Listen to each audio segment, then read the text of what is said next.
पूर्णते पूर्ण हे सारे पूर्णातून पूर्णयेतसे काढता शून्य शून्यातून शून्य शेष जसे असे ओम शांति शांति शांति।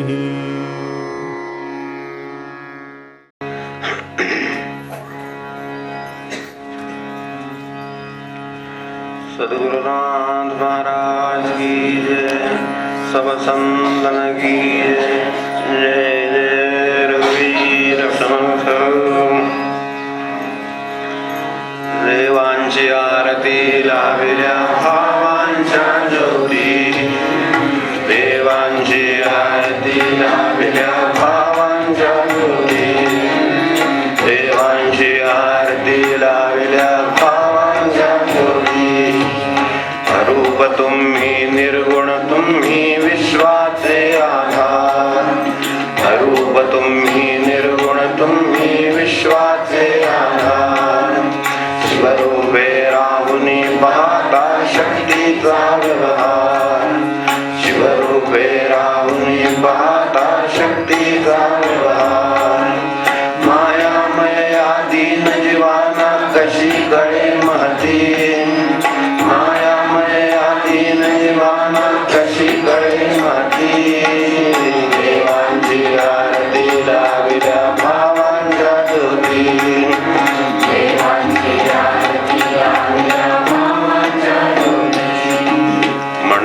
बनवून मूर्ती आम्ही आवाहन केले, म्हणून बनवून मूर्ती आम्ही आवाहन केले। विविध रूपाने तुम्ही येऊन घर पावन केले, विविध रूपाने तुम्ही येऊन घर पावन केले। कर्तव्यात सदा राहो मन चरणावरती, कर्तव्यात सदा राहो मन चरणावरती। देवांची आरती लाविल्या भावांच्या ज्योती, देवांची आरती लाविल्या भावांच्या ज्योती, देवांची आरती लाविल्या भावांच्या ज्योती। जानकी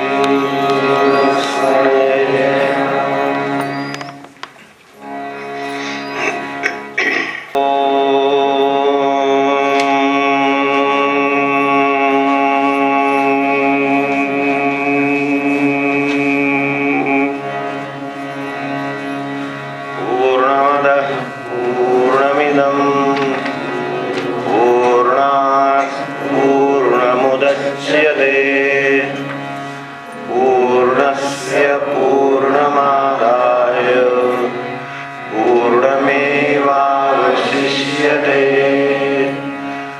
ॐ शान्ति शान्ति शान्ति। ईशावास्यमिदं सर्वं यत्किञ्च जगत्यां जगत् तेन त्यक्तेन भुञ्जीथाः। मा गृहः कस्य स्विद्धनम् कुर्वन्नेवेह कर्माणि जिजीविषेत् शतं समाः। एवं त्वयि नान्यथेतोऽस्ति न कर्म लिप्यते नरे। असुरया नाम ते लोका अन्धेन तमसावृता। तांस्ते प्रेत्याभिगच्छन्ति ये के चात्महनो जनाः। अनेज यदेकं मनसो जवीयो नैन देवा आप्नुवन् पूर्वमर्षत् तद्धावतोऽन्यानद्धेति तिष्ठत् तस्मिन्नपो मातरिश्वा दधाति तदेजति तन्नैजति तद्दूरे तदुअन्तिके तदन्तरस्य सर्वस्य तदु सर्वस्यास्य बाह्यतः यस्तु सर्वाणि भूतानि आत्मन्येवानुपश्यति सर्वभूतेषु चात्मानं ततो न विजुगुप्सते यस्मिन् सर्वाणि भूतानि आत्मैवाभूद्विजानतः तत्र को मोहः कश्योऽभः एकत्वमनुपश्यतः सपर्यगात् शुक्रमकायमव्रणम् अस्नाविरं शुद्धमपापविद्धम् कविर्मनीषी परिभूस्वयम्भूर् याथा तथ्यतोऽर्थान् व्यदधात् शाश्वतीभ्यः समाभ्यः अन्धं तमः प्रविशन्ति ये अविद्यामुपासते ततो भूय इव ते तमो यौ विद्यायां रतः अन्यदेवाहुर्विद्यया अन्यदाहुरविद्यया इति शुश्रुमधीराणां येनस्तद्विचचक्षिरे विद्यां चाविद्यां च यस्तद्वेदोभयं सः अविद्यया मृत्युं तीर्त्वा विद्ययामृतमश्नुते ॐ शान्ति शान्ति शान्तिः ॐ पूर्णते पूर्णहे सारे पूर्णातु न पूर्णयेतसे काढता शून्य शून्यातून शून्य शेष जसे असे ओम शांति शांति शांति ईश्वरे व्यापिले सर्व त्यागुनी मग भोगतू परधनाची नको आशा न खरी अपहारतू आयुष्य शत इच्छावे परिकर्मात राहुनी कर्मेण बांधती तुझला दुजा मार्ग नयाहुनी फिरविती पाठ आत्म्यास प्रकाशास तशातया जाती ते आसुरी लोकी अंधारे वेढले जया मना पलीकडे वेग स्थिर परिगतिकारक प्राप्य ना इंद्रिय देवाना सृष्टीला प्राणदायक हाल चाल करी न करी राही जवळ दूरही बाहेर अंतरी आत्मा दिक्कालातीत आतही स्वतःत सर्व जगताला जगती स्वतः सही पाही तो कधी न कंटाळे कशासही जग जास आपुले झाले सर्वत्र भरून जो हसे नित्य एकत्व झाल्यास शोक अशोक कुठे कसे अशरीर शुद्ध निष्पाप निर्मलात्मा अलिप्त ही मुक्त सार्थ शाश्वतता देतो तो व्यापकत्व ही अज्ञानी कर्म आचरिती अंधारात प्रवेशती ज्ञानी जे रमती तेही अंधारीच प्रवेशती अज्ञानापलीकडे प्राप्य ज्ञानापलीकडे तसे अनुभवी पुरुषांकडूनी ऐकिले ते असे असे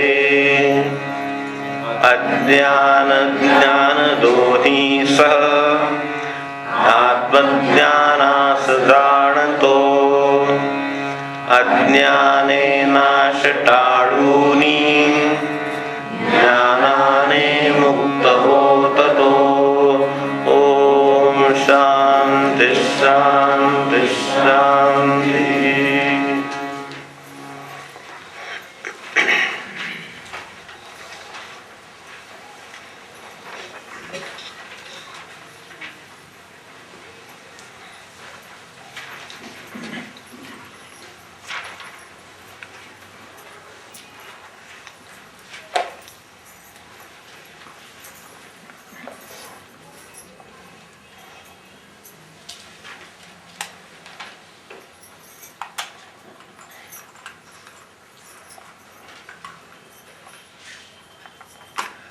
देहानं स्थूल आणि स्वतंत्र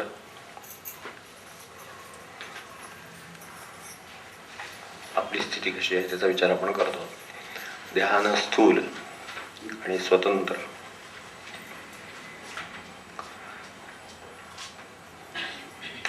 मनानं सूक्ष्म देहाला चिकटून काहीही होऊ शकणार, स्थूलही होऊ शकणार, सूक्ष्मही होऊ शकणार, असं दुसरं अस्तित्व. आणि तिसरं हे ह्याच्याशी कशाशीही संबंध नसलेलं शुद्ध अस्तित्व. अशा तीन गोष्टी आपल्या प्रत्येकाकडे स्वतःकडे आहेत याची आपल्याला जाणीव देणं हे आत्मविद्येचं प्रधान उद्दिष्ट आहे. आपल्याला व्यवहारात प्रत्येकाला मुक्तीसाठी वेगवेगळा देह दिलाय असं आपण काल म्हटलं.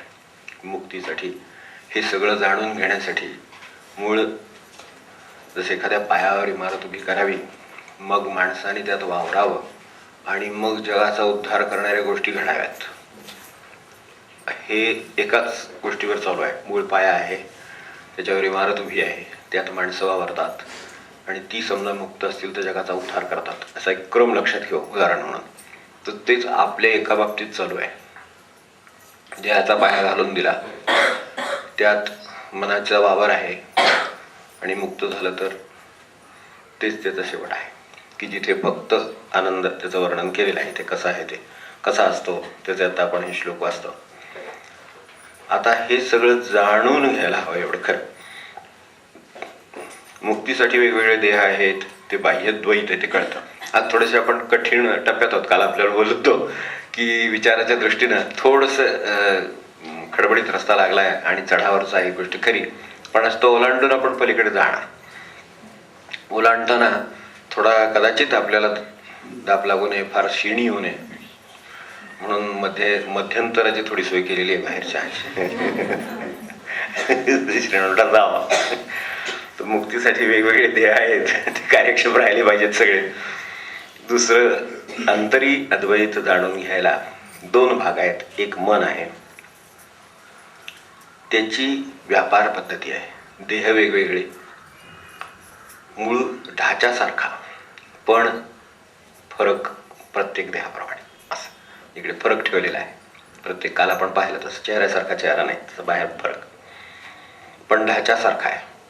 मुक्तीला आवश्यक जसा पाया, जशी इमारत लागते तशी प्रत्येकाला दिलेली आहे. मुक्तीला पाया म्हणून जी लागणार, आनंदित व्हायला किंवा आत्मस्वरूप व्हायला पाया म्हणून जशी इमारत लागेल तशी प्रत्येकाला दिलेली आहे. असं कुणी काही कुठल्याही परिस्थितीत मानायचं कारण नाही की माझ्या वाट्याला अमुक एक देह आला म्हणून मला मुक्त होता येत नाही. तो अंथरुणावर असला, अपंग असला, कोणत्याही अवस्थेत असलं तरी त्याला जी पायाभूत इमारत आहे ती दिलेली आहे असं समजायला हरकत नाही. इथून सुरुवात करू आपण. फक्त वेगवेगळे आहे, ढाच्यासारखा आहे. थोडेफार तांत्रिक फरक असतील. एकाला उंच आहे, एकाला जाड आहे, बारीक आहे, बाह्य भेद आहेत आणि ते काही फार या कामाच्या दृष्टीने महत्त्वाचे नाहीत.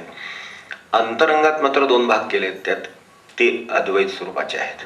तिथं जाणता येतं तुमच्यापासून मी वेगळं आहे, माझ्यापासून ते वेगळे आहेत, हे बाह्य द्वैत आहे. पण मन मात्र जे दिलेलं त्यातलं मधला भाग जो आपण पाहतो आहोत आता, तर त्याचे व्यापार, त्याची पद्धती, त्याची घटना ही मात्र विचार केला तर लक्षात येण्यासारखी आहे. ती सारखीच आहे, अगदी सारखी आहे. जशा पद्धतीनं ज्या कारणाने मला त्रास होतो त्याच कारणाने दुसऱ्याला पण त्रास होतो.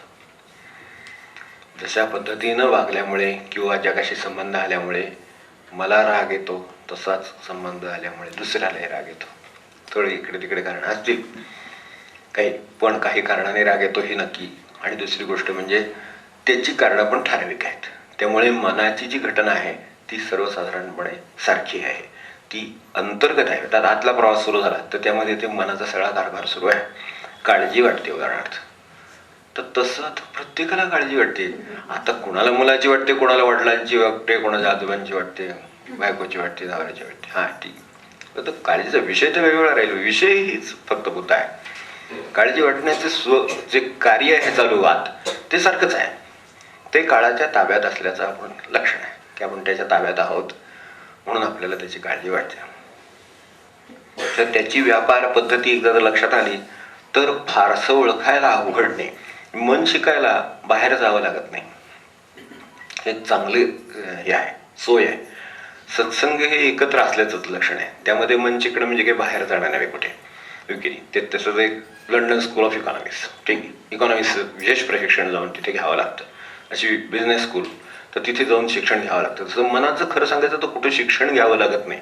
आपण आपल्याकडे पाहिलं स्वतःकडे आत तर कळतं की कसं कसं चाललेलं आहे, कुठं कुठं फसवतो, कुठं कुठं चांगलं वागतो, कुठं कशासाठी वागतो, का नाही वागत, कुठे दंभ आहे, कुठे काय आहे, सगळं बरोबर आपल्याला सगळं चित्रपट स्वतःच आहे. बाहेर बघायला जायची गरजच लागत नाही. चित्रपटगृह आहे, चित्रपट सुरू आहे, त्यामुळे फक्त बघायचं काम आहे. ते अडचण एवढीच आहे की डोळ्यांना बाहेरचे चित्रपट पाहिजे सवय आहे, आतला चित्रपट पाहिजे सवय नाही. तेवढं कोणीतरी सांगतो तर तेवढा बरोबरच आहे की तसेच आतलाही पाहत जा. आताही सिरियल चालू असतात तेही कधी कधी बघत जा असं म्हणणं सांगणारा म्हणजे मग आपल्या दृष्टीने आपल्या पुरतं मार्गदर्शक एखादा तो सांगतो अरे एवढं पाहता बाहेर, तसंच ते चालू आहे, तसं ती एकदा फिल्म पहा कशी चालली आहे. तर ती व्यापार पद्धती सारखीच आहे. तर हे लक्षात आलं, आत्म्याचं स्वरूप त्याला तर यातलं काहीच लागू नाही, तो त्याच्या पलीकडे उभा आहे. मनाची मधली घटना आहे ती कशाच्या रूपाने आकाराला आलेली आहे, तर ती आपल्याला इकडे म्हणजे नामाचं कसं आहे की महाराज म्हणायचे तसं की आपल्याला दूरच्या गावाला जायचं आहे. खूप लांबचं गाव असलं तरी निघणारा रस्ता हा आपल्या घरातून निघावा लागतो आणि तो त्या गावी पण जावा लागतो. तसं आपल्या घरातून खूप दिल्लीला जायचंय किंवा तुम्हाला अगदी याला शिमल्याला जायचंय, तुम्ही जास्त लांब जाणार असलात म्हणून काही रस्ता कुठून जास्त लांब सुरू होत नाही, रस्ता इथूनच सुरू होतो. घरातून सुरू होणारा रस्ताच पाहिजे. जायचं कुठेही असं ते, तुम्हाला 90 किलोमीटर जायचं असेल 90,000 किलोमीटर जायचं असं ते, रस्ता घरातून निघाला तसा मनाचा रस्ता इकडून देहाकडून निघालेला आहे. तो आत्म्यापर्यंत जाऊ शकतो, त्याला स्पर्श नाही करू शकत, कारण तिथे आला की त्याची संपतो, जळून खाक. जसं सूर्य दिसतो, प्रकाशात आपले सर्व व्यवहार सुरू आहेत. एखादं यानविन सोडलं तर काय होतं आपल्याला माहिती आहे त्याचं, की विशिष्ट अंतरावर आले त्याचं काही चालत नाही पुढे, ते भस्म होतं. त्याच्यानंतरच फक्त याच्या पलीकडे ते आहे एवढं कळतं. तर तसं काहीचं स्वरूप आत्म्याचं आहे असं समजून. प्रकाशक आहे, व्यवहार तर त्याच्यात सुरू आहेत, यान सुद्धा त्याच्या प्रकाशात त्याच्या दिशेने वगैरे जातं, पण एक विशिष्ट किलोमीटर आलं की ते भस्म होऊन जातं. तसं मनाचं तिथपर्यंत जाण्याचं ते काम आहे त्याचं, ते करतं. आता म्हणतं इथून पुढं दर्शन घ्या फक्त. तसं इथून पुढे फक्त दर्शन आहे. त्यामुळे ते मात्र त्याचं स्वरूप मात्र सर्वत्र सारखं आहे. आता मनाची जी घटना आहे तिची घटना कार्यपद्धती सगळं सारखंच आहे. त्यामुळे आपल्याला होणारी सुखदुःख जशी घरातल्याला इतर माणसाला, बाहेरच्याला, इकडच्याला, कुठल्या इथल्या देशातल्या परदेशातल्या कोणत्याही माणसाला जशा पद्धतीनं सुखदुःख होतात तशाच पद्धतीनं ते होतात. म्हणून ते प्रश्न सारखेच आहेत, उत्तरही सारखीच आहेत आणि कुठल्याही माणसाला ती तशीच लागू असतात. प्रत्येकातली घटनेमध्ये थोडा थोडा फरक आहे. आपल्याकडे जसं जेवणाचे पदार्थात फरक असेल पण एक मूळ जेवण म्हणून विशिष्ट विषय सारखा आहे. हा ठीक आहे, घटक बदलतील, त्याच्यातले याचे ते होईल, त्याच्या जे होईल एवढं होईल. तर त्यामुळे आपल्याला त्यातून एक लक्षात येतं एवढं नक्की की आपण जे समजून घ्यायला निघालेले आहोत ते आपल्या आत जर समजून घेतलं तर बाहेरचं तसंच आहे समजून घेता येतं. मला जर राग येत असेल आणि जर मी प्रामाणिक असेल तर दुसऱ्याला राग येतो हे मी समजू शकतो. आता प्रामाणिक असण्याची गरज आहे. त्याला कसं असे कसे रागवतात असं म्हणून चालत नाही. असं कसं रागवतो तसंच ते तसं रागवतात असं म्हटलं पाहिजे खरं म्हणजे. आता इथपत प्रामाणिक पण अपेक्षित आहे. तर तसंच ते आहे. असं का झालं तर असं माझं का झालं तसंच त्यांचं झालं. तर असं स्वरूप सगळीकडे चालू आहे. ही जी घटना मनाची आहे तिच्यामध्ये फक्त अजून एक भाग आहे की जो आपल्याला थोडासा समजून घ्यावा असं उपयोग होईल समजून घेतला तर थोडासा. तो म्हणजे असा की काही घेऊन आलोय, म्हणजे रचनासारखी असली, व्यवहारासारखे असले तरी काही मनाचा पार्ट आम्ही घेऊन आलो, त्याला आपण पूर्वजन्म. तिथून मनावर लेप राहतात. हे पटण्यासारखं आहे. आपण कुठलंही एखादं कार्य करा, एक काही कोणतंही काम अगदी साधं केर काढण्यासारखं काम आहे. एक घरातला केर काढला समजा, छान मस्त केर काढला, असा कोणी काढला नाही किंवा असा हिला जमत नाही, ह्याला जमत नाही, त्यांना जमत नाही वगैरे असं आपण केर काढला की काहीतरी मनावर लेप निर्माण झाला. बस ते केराचा आणि मनाचा काही संबंध नाही. काय कारण आहे काय त्याचं, पण त्याच्यावर त्याचा लेप उमटू शकतो. कारण ते फार मी छान काढला ह्याचं जे काही स्वरूप आहे ते, किंवा कसा केर काढलाय असं वाटू शकतं. म्हणजे दुसऱ्याने काढला तर अर्थात तर असं वाटू शकतं हे काय आहे, हे प्रत्येक कर्माचा चित्तावर येणारा लेप, मनावर येणारा लेप आहे. तर असं प्रत्येक घटनेत चालू आहे. म्हणजे आहे चांगलं त्यांचं, पण साधारण माझ्यासारखंच आहे. म्हणजे घर बांधलंय समजा, ते खूप छान आहे, वास्तुशांतीला जाऊन आलो, खूपच छान बांधलंय वगैरे, छान सुंदरच आहे घर, काय प्रश्नच नाही, असं सगळं म्हणावं लागतं. आल्यानंतर आपण म्हणतो, पण नंतर आपण आतून ओळखून असतो वगैरे की तसं फार वेगळं नाही आहे. आपण सुद्धा हे सगळं जवळजवळ केलेलंच आहे आपल्याकडे. तर किंवा आपल्याकडे आहेच तसं, किंवा आपल्यातलं ते अमक्यांचं नाहीये का, आमच्या बेडीचं नाही का, तसंच आहे, त्याच्यापेक्षा नाही आहे असं. म्हणजे काहीतरी त्याचं तुलना करणं, ते करणं, ते लेप आहेत काहीतरी प्रत्येक घरामध्ये. सरळ बघावं घर आणि परत यावं, छान आहे, फार झालं तर पण नाही. पण ते कशासारखं आहे, कोणासारखं आहे, किंवा नसलंच तर आपल्याकडे काही यातलं काही होईल का, किंवा करता येईल का, आवश्यक आहे का वगैरे, पुढचं कार्यक्रम सुरू झाला सारखा. तर असे हे उद्योग मनाचे सगळे उद्योग आहे. तेवढं त्याचं खरं कार्य एवढंच होतं की जाणं, पाळणं, परत येणं, एवढंच. केर काढणं बस संपलं. ते कोपऱ्यात केरसुने ठेवून दिली, किंवा आज काय आपलं काहीतरी असतं वेगळे यंत्र वगैरे ते ठेवून दिलं की झालं काम, हो की नाही. ते ऑफ केलं, यंत्र ठेवून दिलं, पण झालं काम. आता दुसरं काम. तर तसं मन करायला तयार नाही. किती वेळ लागला, किती उशीर लागला, मी किती पटकन काढला, त्याने किती वेळ लागतो, हे सगळं काय उद्योग आहे ते कळतं. म्हणजे हा पण हे असंच आहे. म्हणजे असं हे इथेच तर केर काढण्यात नाही आहे, हे आपल्या ऑफिसच्या कामात असतं. त्यांची कामाची पद्धत, ह्यांची कामाची पद्धत वगैरे, काय रेंगाळत करतात, किती हे करतात, किती वेळ लावतात, किती लवकर करतात, काय काय प्रकार असेल ते आपले. तर ते जे काय आहे ते सगळीकडे तसं त्याचं कार्य सुरू आहे. तर आता हे जर आपल्या लक्षात आलं तर क्षणभर असा विचार करू, जसं मी आपल्याला मागे एकदा इथेच म्हटलं होतं आपण बोलता बोलता, की तुम्हाला मागचं दिसतंय, मला तुमच्या मागचं दिसतंय. हे जसं आपल्या ज्ञानाच्या उणीवा आहेत त्या एकदा लक्षात घेतल्या तर तुम्हाला इकडचं दिसू शकतं, मला तिकडचं दिसू शकतं. असं एकमेकांच्यात आपल्या एक संवाद होऊन एकमेकांना काही प्रमाणात अशा तऱ्हेनं उणीव असते. हे कॉमन आहे एवढं कळू शकतं की माझ्या ज्ञानात काहीतरी उणीव आहे, आपल्याकडे काहीतरी ज्ञानात उणीव असू शकेल. असं आपण एका पातळीवर कुठेतरी एक झालो, उणीवेच्या बाबतीत एक झालो, ज्ञानाच्या बाबतीत एक झालो. माझ्यासमोर जी माहिती असेल ती आपल्यासमोर असेल, माझ्यासमोर जी माहिती नाही ती आपल्यासमोर असेल, मिळून एकंदरीत कुठेतरी आपण एका पातळीवर येऊ शकलो. जरी आपण व्यावहारिक दृष्ट्या देह आणि त्याला लागून असलेल्या गोष्टी या पातळीवर एक नाही, हे मलाही मान्य आहे, पण ह्या पातळीवर आपण एक आहोत. तर आता एखाद्या मनाचा व्यवहार समजा असा झाला, म्हणजे आता राग आहे, तिरस्कार आहे, असूया आहे, अशी समजा निर्माण झाली एखादी गोष्ट, की त्याने आपल्या घराला चांगलं नाही म्हटलं, किंवा त्यांनी आपल्या केर काढण्याला चांगलं नाही म्हटलं, त्यांनी आपल्या स्वयंपाकाला नावं ठेवली समजा असं. तर असंच पुन्हा मी माझ्या सोन्याच्या स्वयंपाकाला नावं ठेवणार की नाही, म्हणजे तेच ना साधारण तेच. हे लक्षात आलं तर मग आता स्वतः तर सर्व जगात आला आणि जगती स्वतःचे पाहणं मनाच्या बाबतीत तरी शक्य. आत्म्याचं आपण नंतर इथे आपण जो आता श्लोक पाहत होतो का तो इथे होता 6वा, की स्वतः तर सर्व जगत आला, जगताचा जसा व्यवहार चालू आहे तसाच तो माझ्यामध्ये चालू आहे. एवढं मोठं म्हणजे कृष्णमूर्तींच्या भाषेत म्हणजे यू आर दी वर्ल्ड. तेच म्हटलं एकदम थेट उपनिषद त्यांनी त्यांच्या भाषेत सांगितलंय, साध्या भाषेत. तसंच आहे, यू आर दी वर्ल्ड. मग जगामध्ये ज्या पद्धतीने व्यवहार सगळे सुरू आहेत तसेच जे माझ्या मनामध्ये सुरू आहेत. आपल्याकडे पिंडी ते ब्रह्मांडी ते त्या भाषेत सांगितलं. मुद्दा तोच आहे की ते तशा तऱ्हेनं समजून घेता येतं. मी या अर्थाने कुणी वेगळा नाही, जसे हे सगळे आहेत तसाच मी एक त्याच्यामधला आहे. जसे त्यांच्या मनाचे व्यवहार व्यापार चालतात, काळज्या तिरस्कार मत्सर असूया चालतात, तशाच त्या माझ्या मनामध्ये अशा तऱ्हेच्या असूया आसक्ती काय असेल ते चालतं. हे जर एकदा लक्षात आलं तर आता एकमेकांच्यात फार भेद मानायचं कारण नाही. भेदाचं कारण कमी झालं, त्यातलं मनाच्या पातळीवर भेदाचं कारण कमी झालं. देहाच्या पातळीवर भेद आहे ते आपण आधीच मान्य केलेलं आहे, बाह्य भेद आहे पण मान्य केलेलं आहे आपण. आता सुरुवातीला आपण तेच पाहिलं. तर आता हे लक्षात आलं तर मग आता एकमेकांचा समजा त्यांनी असा कसा काय तिरस्कार किंवा अशी कसा काय त्यांचा असूयेचा स्वभाव किंवा मत्सराचा स्वभाव किंवा कशाला कधी चांगलं म्हणून काही म्हणत नाही, इतक्या गोष्टी आपण घरात करतो. असं असतं की नाही घरामध्ये तक्रार. मनुष्याचा स्वभाव दोष दर्शकच आहे. त्याला ते सगळी मी किती वेळा आपल्याला म्हणलं असेल इथे रांगोळी काढलेली असते ती जोडत नाही, त्यातलं एखादा कडी जोडायची राहिली बरोबर तेवढी दिसते माणसाला, ती ही आहेच. काय कळत नाही, 56 कड्या जोडलेल्या असतील तर 2 शेवटच्या 4 राहिलेल्या तेवढे 60,000 लक्षात येतील. असं माणसाचा स्वभाव आहे. तर तसं आता तो स्वभाव आहे तसा माझा पण तसंच. मला पण जाताना त्या 4च दिसतात, 56 जोडलेलं दिसत. मग असं जर आहे तर त्यांनी ते जोडल्या नाही तसं म्हणण्यात काय अर्थ आहे. म्हणजे ते तसंच असणार. असं जर झालं तर मग ते चांगले आहेत वाईट आहेत हवेत नकोत प्रिय आहेत अप्रिय आहेत हे म्हणण्याचं कारण मुळात आपल्याला अधिकार तरी आहे का? अधिकार पण नाही.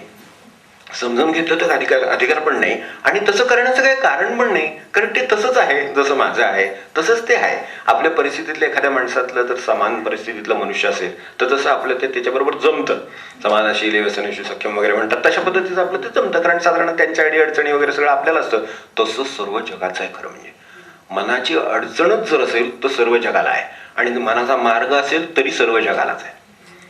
त्यामुळं आता एकमेकांना कंटाळायचं काही कारण उरत नाही. पाही जर पाहिलं तर हे आहे, इथे शब्द आहे महत्वाचा शब्द एक आहे की पाही तो कधी न कंटाळे. जर पाहिलं तर कंटाळायचं कारण उरत नाही. आणि कोणाचंही आणि कशाचंही आपला आजार झाला तर मनुष्याला आजार आला मनुष्य कंटाळतो की नाही. आपण म्हणतो नेहमी आजाराला कंटाळ नको, त्रास होतो. अगदी आजार ही देहाची वस्तू आहे, ती देहाला त्याच्या कारणामुळे झालेली आहे. असं कुठेही अकारण काही झाल्याचं, कारण कार्यकारण भाव निसर्ग अजिबात सोडायला तयार नाही.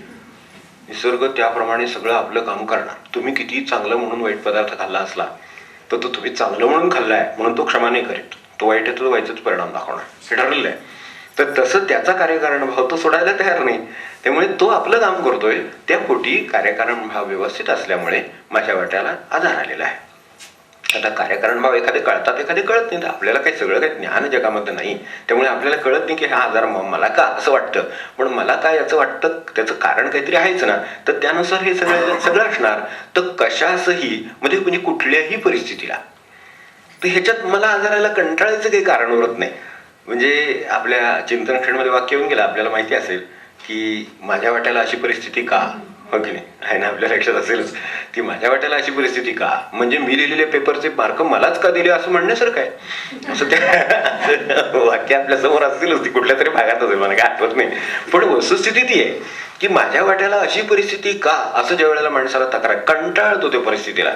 तो का कंटाळतो? माझ्या वाट्याला दारिद्र्य का, माझ्या वाट्याला हे का, माझ्या वाट्याला ते का, काय जे असेल ज्याला कंटाळलेला आहे किंवा ज्याचा त्रास वाटतोय, तो त्रास का वाटतोय तर मी त्याला जबाबदार नसताना ते माझ्या वाट्याला आले असं वाटतं म्हणून. म्हणजे सृष्टीत कार्यकारण भाव नाही. फणसाची बी पेरावी आंबा लागावा असं वाटतंय मला म्हणून असं नाही जमणार. आंब्याची कोई लावली तर आंबा येणार, असं ठरलेलं आहे ना. मग त्या पद्धतीने जर हे काम होणार आहे तर आजाराचं काम असेल तर आजाराचं काम येणार, दुःखाचं काम असेल दुःखाचं येणार, परिस्थितीचे विपन्नतेचं कारण असेल विपन्नता येणार. जर मी समजा कष्ट केले नसले तर माझ्या वाट्याला काय म्हणून कोणी संपत्ती आणून होतावे, काय कारण नाही आहे, ते त्याप्रमाणे ते होणार. तर कार्यकारण भावानुसार हे चालणार. काही कार्यकारण भाव आपल्याला इथे समजू शकतो, काही समजत नाही, तो मागे असतो. एवढंच फक्त त्यांचं म्हणणं आहे, तो मागे आहे, तो सूक्ष्मात आहे, तो मनाच्या रूपाने घेऊन आला. म्हणून एखादा असा का वागतो असं अचानक कळत नाही. आपण सुद्धा कधी कधी असे का वागतो काही कळत नाहीच की, तसंच आहे. फार अवघड आहे असं नाही. असं एखादा अचानकपणे असा वागला, अचानकपणे असं कसं वागेल, तो काहीतरी कारणाने वागलाय. फक्त मला ते अचानकपणे असा वागला असं वाटतंय, ते कुठून तरी आलेलंच आहे. किंवा एखाद्याच्या वाट्याला परिस्थिती चांगली आली, आपण फार काही तक्रार करायचं कारण नाही. आपल्या वाट्याला कधीतरी पूर्वी काही केलं असेल आणि जर राहिलं असेल अजून तसं येणं, तर ते नक्की आपल्या वाट्याला येईल. कधीतरी पत्र यायला वेळ लागतो एखादं, तर तसं येतं एखादं. सगळ्यांचे पत्र काय सारख्याच दिवशी पोचतात, काय काय दिवशी टाकलेले ते मागे पुढे पोचतात. तर ती जर मागे पुढे पोचतील, सगळी बी काय सारख्याच दिवशी उगवून येतात का? नाही. आपण बी पेरतो, वेगवेगळ्या झाडाची बी आहेत, तर ती तशा पद्धतीने उगवून येतात. अक्रोड 60 वर्षांनी येतात. मग आता तसं आपल्या कर्माला कधी फळ येणार? कर्म केलं त्याच्यानंतर मध्ये कसलं कर्म आहे त्याच्यावर अवलंबून आहे. एखाद्याला समजा वाईट शब्द आवडतो, वाईट शब्द कशाला? चेहराच येतो समोर.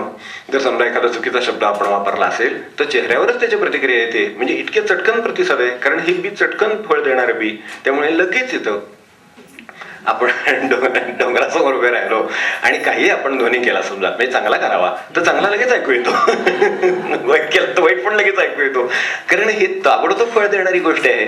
तशी इथे ताबडतोब फळ देणारी गोष्ट जगामध्ये सर्व प्रकारची नाही आहे. म्हणून काही फळं सावकाश येतात एवढंच. म्हणून परिस्थितीला कंटाळत का नाही मी, आजाराला कंटाळत का नाही, माणसांना कंटाळत का नाही, तर ती त्या कार्यक्रम भावाप्रमाणे आलेली आहेत. आता ते असं आहे, आपली गाडी धावती आहे, रेल्वेमध्ये बसलेले आहोत, धावते आहोत. तर आता ते 10 किलोमीटर काय, आता इथून समजा हे 18 किलोमीटर आहे, तर तिथे गेलं की सातारा रोडवरनं गेलं 18 किलोमीटर गेले की मध्येच कोरेगाव येऊन जातं. आपली गाडी थांबणार असेल, थांबते, नसेल तर ते निघून जातं. तर असं सर्व घटनांचं काम चालू आहे आपल्या आयुष्यात. जशा जशा ज्या घटना येतात ते तेवढे किलोमीटर म्हणजे ते लागतं. त्याच्या पुढे आणि काय 10 किलोमीटर गेलं म्हणजे रेमातपूर लागत तर रेमातपूर लागतं. असं जी काय पद्धत असेल त्यानुसार ते लागतं. तर तसं हे प्रत्येकाचं चालू आहे.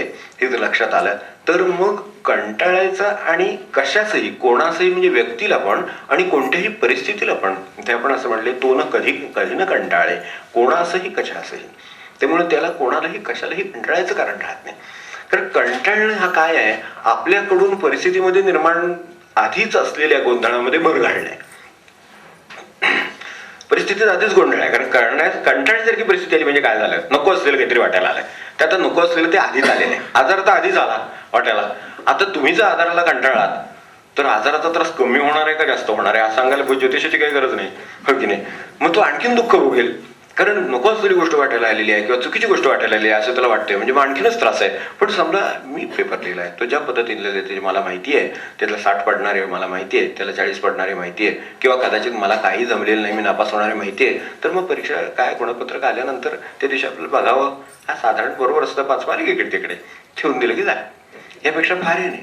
म्हणजे 90 काय हे व्हायचं कारण नाही आणि 45 30 काय व्हायचं कारण नाही, कारण ते त्याप्रमाणात असतं. 5 मार्क इकडे तिकडे ते त्यावेळेस व्यक्तीचं हे सोडून देऊ आपण, बाह्यभेद म्हणून.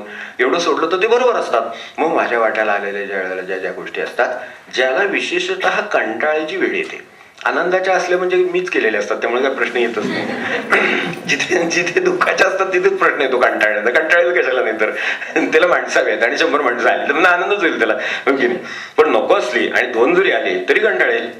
आजच आले नेमके असं वाटेल की नाही मनामध्ये. ते नेमके आज कसे आले म्हणजे हे समजून घ्यायला पाहिजे. त्यार्थी त्यांना आपलं मनातून आमंत्रण असलं पाहिजे आधी काहीतरी, किंवा काहीतरी त्यांचं राहिलं असलं पाहिजे. पूर्वी त्यांना बोलावलं नसलं पाहिजे, आपण कुठेतरी राहिलेलं आहे म्हणून ते आज आले. तर असे आले जे कोणी, ते सगळे बोलावल्याप्रमाणे आलेले आहेत. तर ते त्यामुळे त्यांना कंटाळायचं काही कारण नाही. जे शक्य असेल ते आनंदाने करावं. त्यांची वेळ झाली की ते निघून जातात. ठरलेले आहे, गाडीचं थांबायचं टायमिंग ठरलेलं असतं. 7:35 ते 7:35 तेवढं झालं की 7:35 ते निघणार. तर तशा पद्धतीने जीवनात सुद्धा एकूण सुद्धा असल्याबद्दल कंटाळा नाही. काही माणसांना असं वाटतं काय जीवनाचा कंटाळा, इतकी वर्ष आली, ते झालं ते झालं. असं कसं होईल? गाडी 7:35 सोडणार, 7:35 सोडणार. उगाच माझ्याकडे पुढे करून घेऊ उपयोग आहे का? तसलं काही करून चालत नाही. तेव्हा मनाने असलं काही घोटाळा करण्याचा अर्थ नसतो. 7:35 होण्याची वाट पाहणे, 5:35 झाले की निघालं.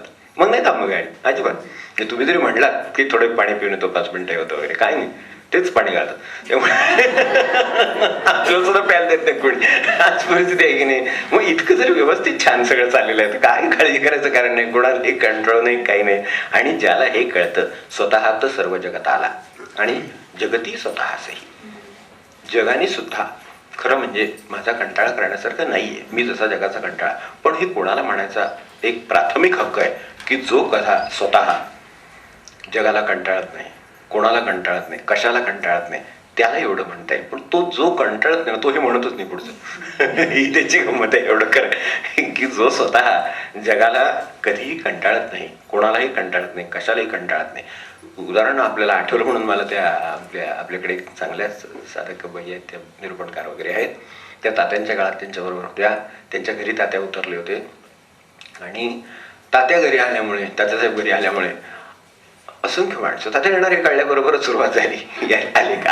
आले म्हणलं की सुरू झालं. सकाळपासून संध्याकाळपर्यंत आपलं मध्ये त्यांना कसं बसं जेवायला मिळालं, कसं बसं अर्धा तास पडायला मिळालं, पुन्हा सुरू. तर हे सगळं बघितलं तर दिवसभर माणसं. शेवटी आता 10 वाजल्यावर तेव्हा अगदी उबगल्यासारखं झालं मनातून की काय आपण तात्यांना घरी बोलावलं. म्हणजे पुन्हा असं काही वेळेला होतं.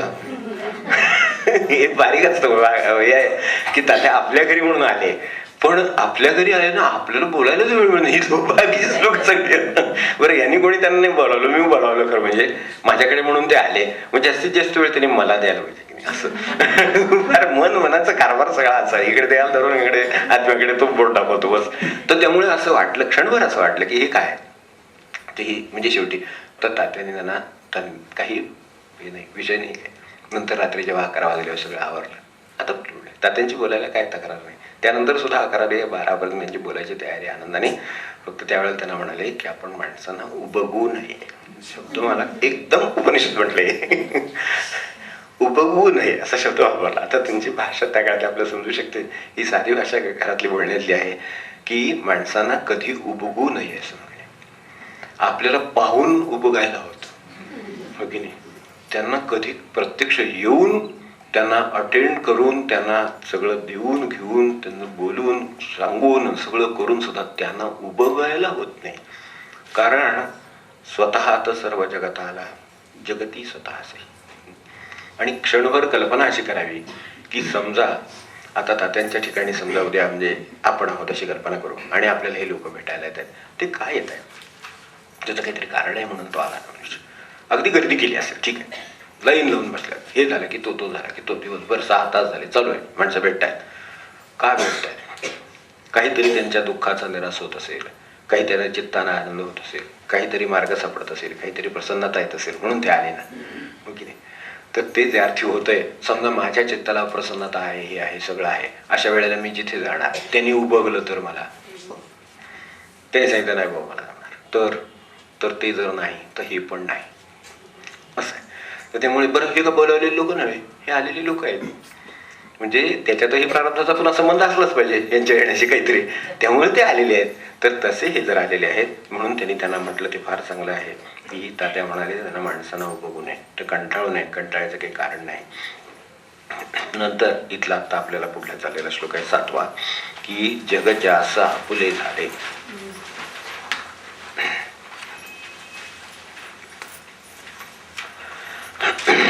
सर्वत्र भरून जो असे नित्य एकत्व झाल्यास मोह शोक कुठे कसे.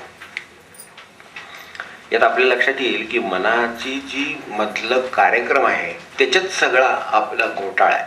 म्हणून सायकोसोमॅटिक असं म्हणायची पद्धत अलीकडे फार आली आजारांना. किती मोठे आजार हे सायकोसोमॅटिक मध्ये ढकलतात. एकदा त्या डिपार्टमेंटला ढकललं म्हणजे मला त्यांना काय म्हणायचं नाहीये, ते आपापल्या परीनं संशोधन करतायत लोक, कधीतरी कारण सापडतील वगैरे, हे सगळं खरंच आहे. पण तरी सुद्धा जसं व्हायरल इन्फेक्शन, म्हणजे मला काय कळत नाही ते विषयातलं, पण एकदा व्हायरल त्या कप्प्यात टाकलं की नाही की इन्फेक्शन आहे थोडं. म्हणजे काय ते काय, म्हणजे आता ते काय माहीत नाही असं आपण म्हणू त्याला साध्या भाषेमध्ये. पण आपण साधी माणसं, आपल्याला ते काय म्हणतात, आपल्याला असंच म्हणणार, आपल्याला काय कळलं नाही काय झालं ते, मग त्याला मग असं त्या भाषेमध्ये वगैरे इन्फेक्शन म्हणतात. मग ते म्हणलं म्हणजे ते त्या एकदा कंपार्टमेंटमध्ये ढकललं की ते काम होतं. तर तसं हे जे मन आहे त्या कप्प्यात ह्याची सगळी कारणं आहेत. हे चुकीचं नाही, हे बरोबर आहे.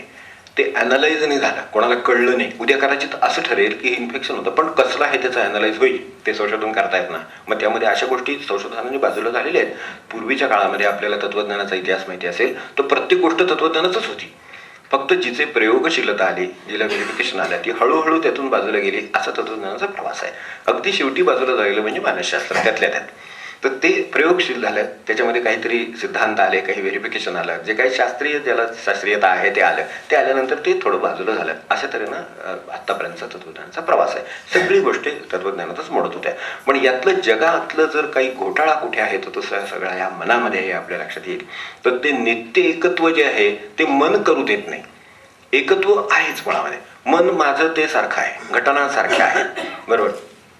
मन विभाग करतो, तुम्ही मी हे सगळे मनाचे विभाग आहेत. ते विभाग केले गेले की घोटाळा आहे. आणि विभाग केले गेले तर मात्र मग त्याचे त्रास पण आहेत.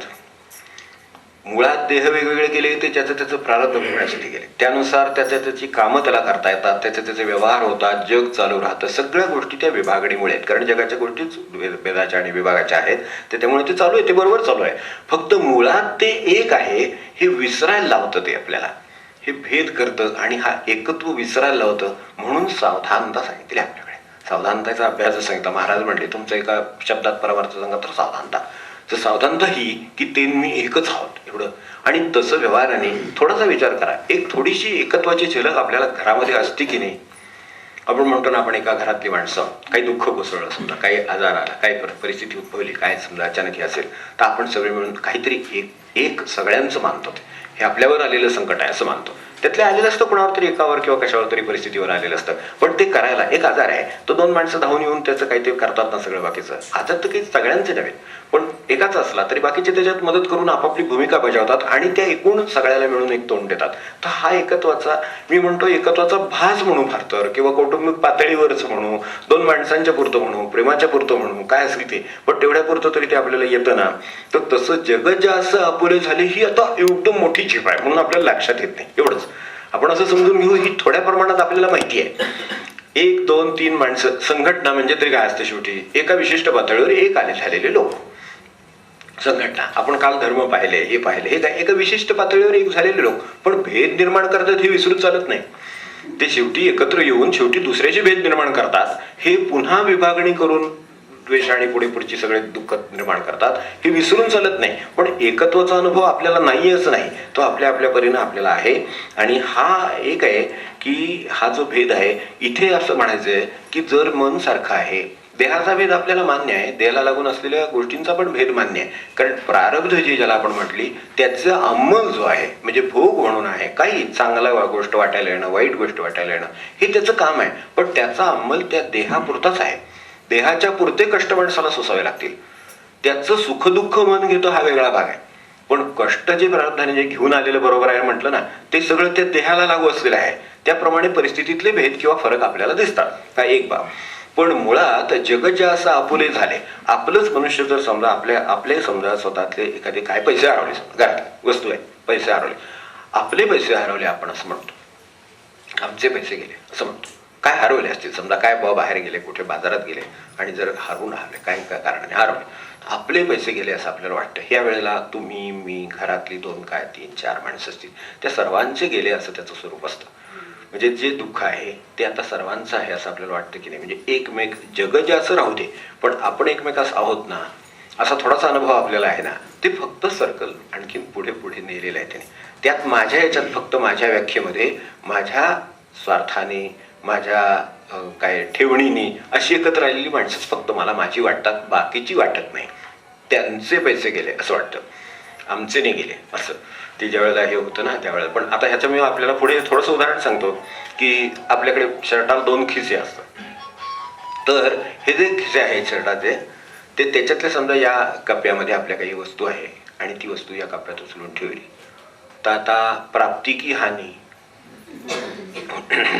दोन्ही नाही. आता तुम्ही विचारतात ह्या खिशाला काय तर प्राप्ती, या खिशाला काय तर हानी असं म्हटलं पाहिजे खरं म्हणजे. पण सबंध शर्ट आपला असल्यामुळे प्राप्ती नाही ना हानी नाही तसं म्हणलं तर की नाही.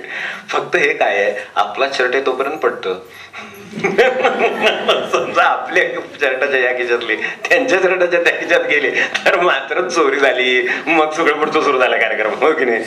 पण तसं जे आत्मदर्शी मनुष्य आहे, जो मनुष्य हे पाहतो की मन सर्वत्र सारखं आहे, प्रारब्धाने परिस्थिती येते वगैरे वगैरे, सर्व ज्या पातळीवर जो ज्या पातळीवर जागेल त्या पातळीवर त्याला जगाची सुखदुःख भोगावी लागतात.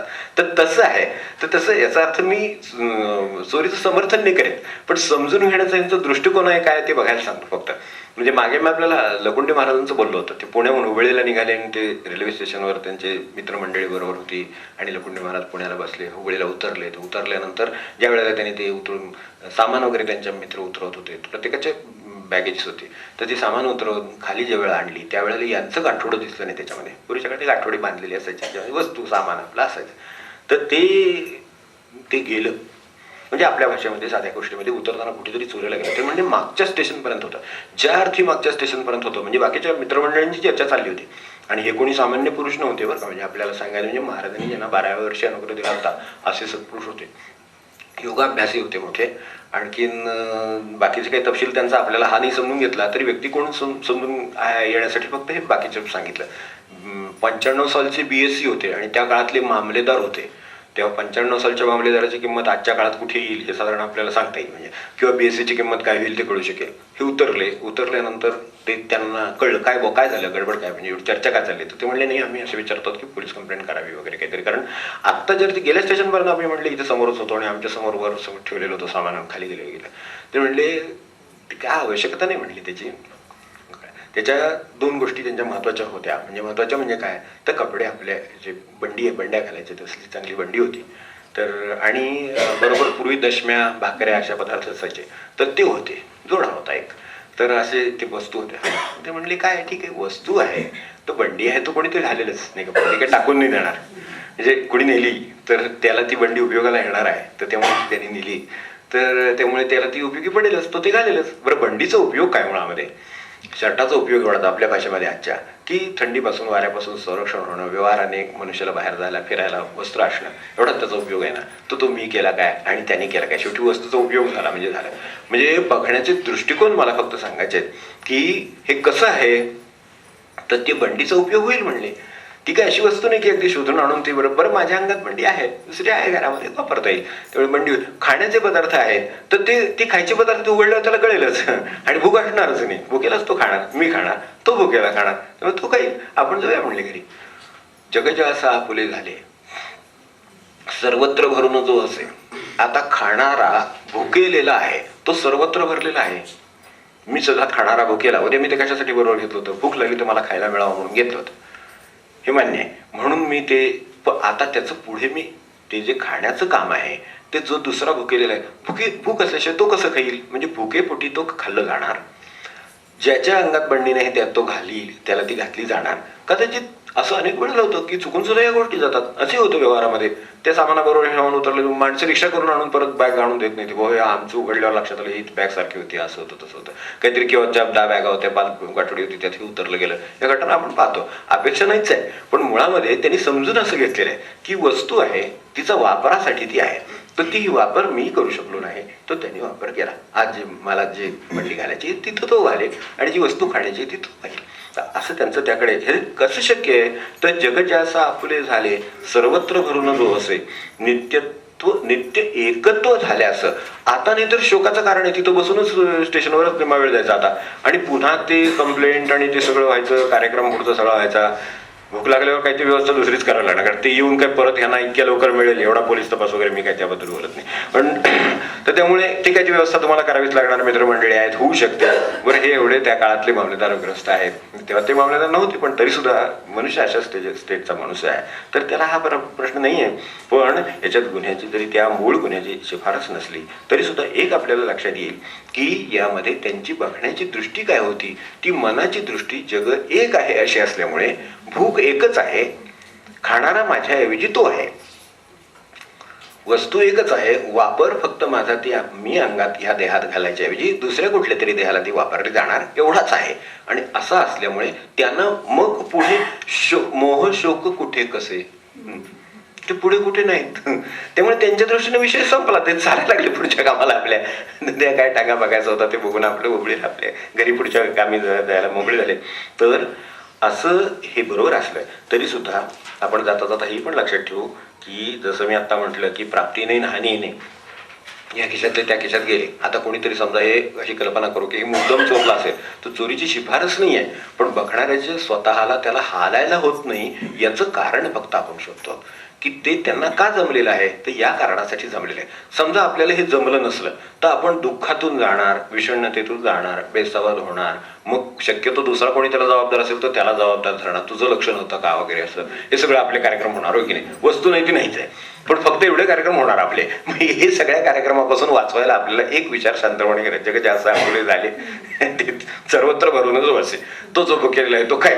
समजा असं कल्पना करा की ते दाणे दाणे पे वगैरे म्हणतात ना, तसलं काय समजा असलंच योगाने श्रीमंत वगैरे म्हणतात, पण तरी सुद्धा असलंच समजा तसं. आणि असतं खरोखर ज्याच्या वाट्याची वस्तू तो त्या दिवशी बरोबर असतो. हे मात्र आश्चर्य. हे खरोखर आपण स्वयंपाक करणाऱ्याने चांगला अनुभव असेल की ज्याच्या नशिबी त्या दिवशी जे जेवण असतं तो कुठल्या तरी गाडीनं तिथं चुकून मागून मागं पुढं होऊन गावाहून काय ते करून तुम्ही बरोबर ते संपायच्या आत किंवा तुम्ही बसायच्या आत येतो आणि तुम्ही जेवायला बसायच्या आधी तो जेवायला बसतो. हा अनुभव येतो ना आपल्याला. जे सापोले झाले सर्वत्र भरून असे तर आता भूक आणि अन्न एवढाच प्रश्न आहे. ते देह आणि बंडी एवढाच प्रश्न आहे. तर ह्यात मी जो गोंधळ एवढा मनाने निर्माण केला, त्याच्यामध्ये एकमेकांना नावं ठेवली, त्याचं पुढे मला पुन्हा 6 महिने दुःख पुरणार वगैरे सगळं जे आहे, हा कार्यक्रम करायचं कारणच काय झालेलं आहे, विषय झालेले. आता बरं यातून समजा आपल्याला अगदी राहत नसेल तर त्या लिहून तिथे की असं असं माझं झालं, एवढं झालं की चला पुढे गो बियॉन्ड. समजा अगदी राहत नसेल की असं करून कसं चालेल, अद्दल घडली पाहिजे, शिक्षा झाली पाहिजे, लोकांना हे झालं पाहिजे, ते झालं पाहिजे, काय जर समजा असं काही आपलं असेल तर अवश्य असू दे. असलं तरी सुद्धा त्यात सुद्धा गुंतण्याचं काही कारण नाही. ते आता काम त्यांचं ते करतील, काय काम करायचं ते. बरं त्यांच्या कामाबद्दल आपल्याला जर ते थोडं हे असेल तर सोडून द्यावं, आपल्याला माहितीच आहे. तर तसं असेल तर ते सोडून द्यावं. प्रश्न मूळ ज्याची भूक आहे त्याच्यापर्यंत तुमचा खाण्याचा पदार्थ जाणार आहे. तो ज्या अर्थी गाठोडं घेऊन गेलाय त्या अर्थी त्याला त्याची गरज आहे, तो ते गाठोड्यातलं खाद्यपदार्थ काय जो खाद्यपदार्थ होतो तो काही शिफारस नाही. फक्त एकच आहे, हे आपण समजून घेण्यासाठी एक त्यांचं पाहिलं की प्रत्यक्ष घडलेल्या घटना आहेत म्हणून. दुसरी गोष्ट की याच्यामध्ये एक असतं की आपल्या पुरता पाण्याचा लोटा जर आपण बरोबर घेऊन चालत असतो तर तो सांभाळावा लागतो की नाही. आपल्याजवळ पाणी आहे, समजा विहीर किंवा नदी आहे, अगदी काय तळं आहे समजा, तळ्यात ते पाणी ओतलं तर तळ्यातनं कितीही लोटे पाणी तुम्ही घेऊ शकता. हा उपनिषदांचा मोठा विचार आहे. आता तुम्हाला तुमचा लोटा सांभाळायचा असेल पाण्याचा बरोबर, समजा प्यायच्या पाण्याचे पूर्वीचे फिरकीचे तांबे असतात बघा, पितळीचे, आपल्याला आठवतात कदाचित अजून जुन्यावर हे शेल्फावर असेल सुद्धा, तर तसले जे असतील की नाही तर ते जे आहेत ना, जर मोडीत अजून गेले नसले तर ते फिरकीचे असतात ना, छान होते मस्त तांबे, ते प्रवासाला जाताना बरोबर प्रत्येकाच्या. तर तसलं ते पितळी तांबे, तर तसलं जर आपल्याला सांभाळायचं पाणी जर बरोबर असेल तर सांभाळता येतं आणि सांभाळावं. म्हणजे व्यवहाराने हे बरोबर आहे. फक्त आत्मज्ञानाच्या पातळीवरून विचार केला किंवा या पातळीवरून विचार केला तर पाणी म्हणजे जी तहान आहे ती पाण्याची निर्मिती करीत असते हे आपल्याला लक्षात येत नाही. आपली तहान निर्माण होण्यापूर्वी पाणी निर्माण झालेलं असतं. आपण निर्माण होण्यापूर्वी घर निर्माण झालं होतं ना आपलं. आपण निर्माण होण्यापूर्वी आई आणि वडील होते ना निर्माण झालेले. जगामध्ये परिस्थिती निर्माण झाली होती ना. मला सांगा, बाळ जन्माला यायचं आहे तर बाळ जन्माला येण्यापूर्वी ती चौकटीची तुकटं वगैरे सगळं आधी असतं ना. परमेश्वरावर एवढा तरी विश्वास ठेवायला हरकत नाही. आत्मज्ञानी व्हायचं म्हणजे एवढा विश्वास ठेवायचा की मी जन्माला येणार आहे त्याच्यापूर्वी दुपटी शिवली जातील, टोपडी शिवली जातील, असं एकदा जर गृहीत धरलं तर फार काळजी करायचं कारण नाही. व्यवहार सोडू नये, मान्य, व्यवहाराने आपल्या बरोबर बाळगावं हे ठीक आहे. पण जर का समजा आपण जर तळ्याच्या काठी बसलेले असू तर आता आणि पाण्याचा लोटा वेगळा सांभाळायची काही गरज नाही. बरोबर असं आहे, ठीक आहे. तर तिथे ते वेगळं वागण्याची गरज नाही. त्यात सोय फार मोठी आहे.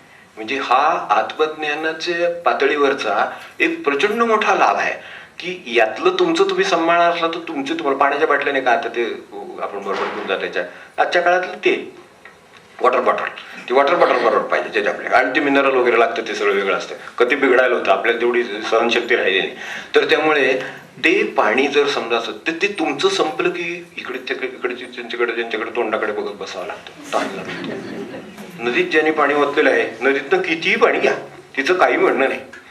तुमचं एक भांडं संपलं, दुसरं भांडं घ्या, तिसरं भांडं घ्या, पण त्यासाठी पहिलं तुमचं भांडं सोडावं लागतं आणि ते ओतावं लागतं. आत्मज्ञानामध्ये त्यागुनी मग भोगतो ती सुरुवात आहे. त्यामुळे त्यांनी पहिल्यांदाच त्याच्या असलेल्या पाण्याचा त्याग करून टाकलेला आहे. आता तुला काय बघायचं बघ. पण त्याग असेल तर ते त्यागामध्ये एवढी मोठी तरतूद आहे की 1 लोटा सांभाळायचा तो जर ओतला गेला तर तुम्हाला 4 लोटे घ्यायची तरतूद आहे. कारण परमेश्वराची नदी आहे. आता तिथे अडचण नाही. तुम्ही 1 सांभाळत होता तोपर्यंत तो 1 कसा पुरवायचा हा तुम्हाला प्रश्न आहे. पण ज्या वेळेला ओतला त्यावेळेला अख्खी नदी तुमची आहे. रामतीर्थांचं वचन आहे, जोपर्यंत बाग माझी होती तोपर्यंत तेवढीच फुलं माझी होती, नाही का? आपल्याला आठवत असेल सोने रामतीर्थ म्हणत. ज्या वेळेला मी ती सोडून दिली त्यावेळेस सगळ्या जगातली फुलं माझी झाली असं त्यांचं म्हणून. आता कुठलंही बघितलं फुल तुमचं आहे असंच म्हणणं होतं. तर हा मुद्दा ह्याच्यातला आपण समजून घेतला तरी चालेल की नित्य एकत्व झाले असं मग शोक मोह कुठे कसे हे राहत नाही. तर याला एक आहे की याच नदीमधलं पाणी दुसऱ्याने घेतलं तर तक्रार असता कामा नये. तर दुसरी बाजू आहे की ते नदीचं पाणी वापरतात असं नाही. मी नदीत पाणी ओतलं मी वापरतोय, ते त्यांनी नदीत पाणी ओतलं की मला माहित नाही ते वापरतायत, ते ईश्वर पाहिजे काय करायचं ते. हा सिस्टीमवरचा विश्वास आहे, तो असेल तर हे अडचण येत नाही. तेव्हा एकंदरीतच आसक्ती ठेवायला सुद्धा मी काल जसं आपल्याला म्हटलं की समजा आसक्ती आहे, एखादी गोष्ट हवी आहे असं कल्पना करा तर 2 वस्तू लागतात. जसं भांडायला 2 माणसं पाहिजेतच की. एकट्याशी कुठे एकट्याला भांडता येतं. म्हणजे काही लोक एकट्याशीच बडबडतात ती गोष्ट वेगळी, पण ते एक्सेप्शन असतं. पण आपल्या दृष्टीनं भांडायचं म्हटलं तरी सुद्धा 2 लागतात. ते 2 झाले तर द्वैतातच हे शक्य आहे. तर त्यामुळे द्वैतात शक्य आहे, एकत्वात हे शक्य नाही. तर त्यामुळे शोक समजा आसक्ती आहे, शोक संवेगन मानस हा असं तो झाला ना गीतेमध्ये.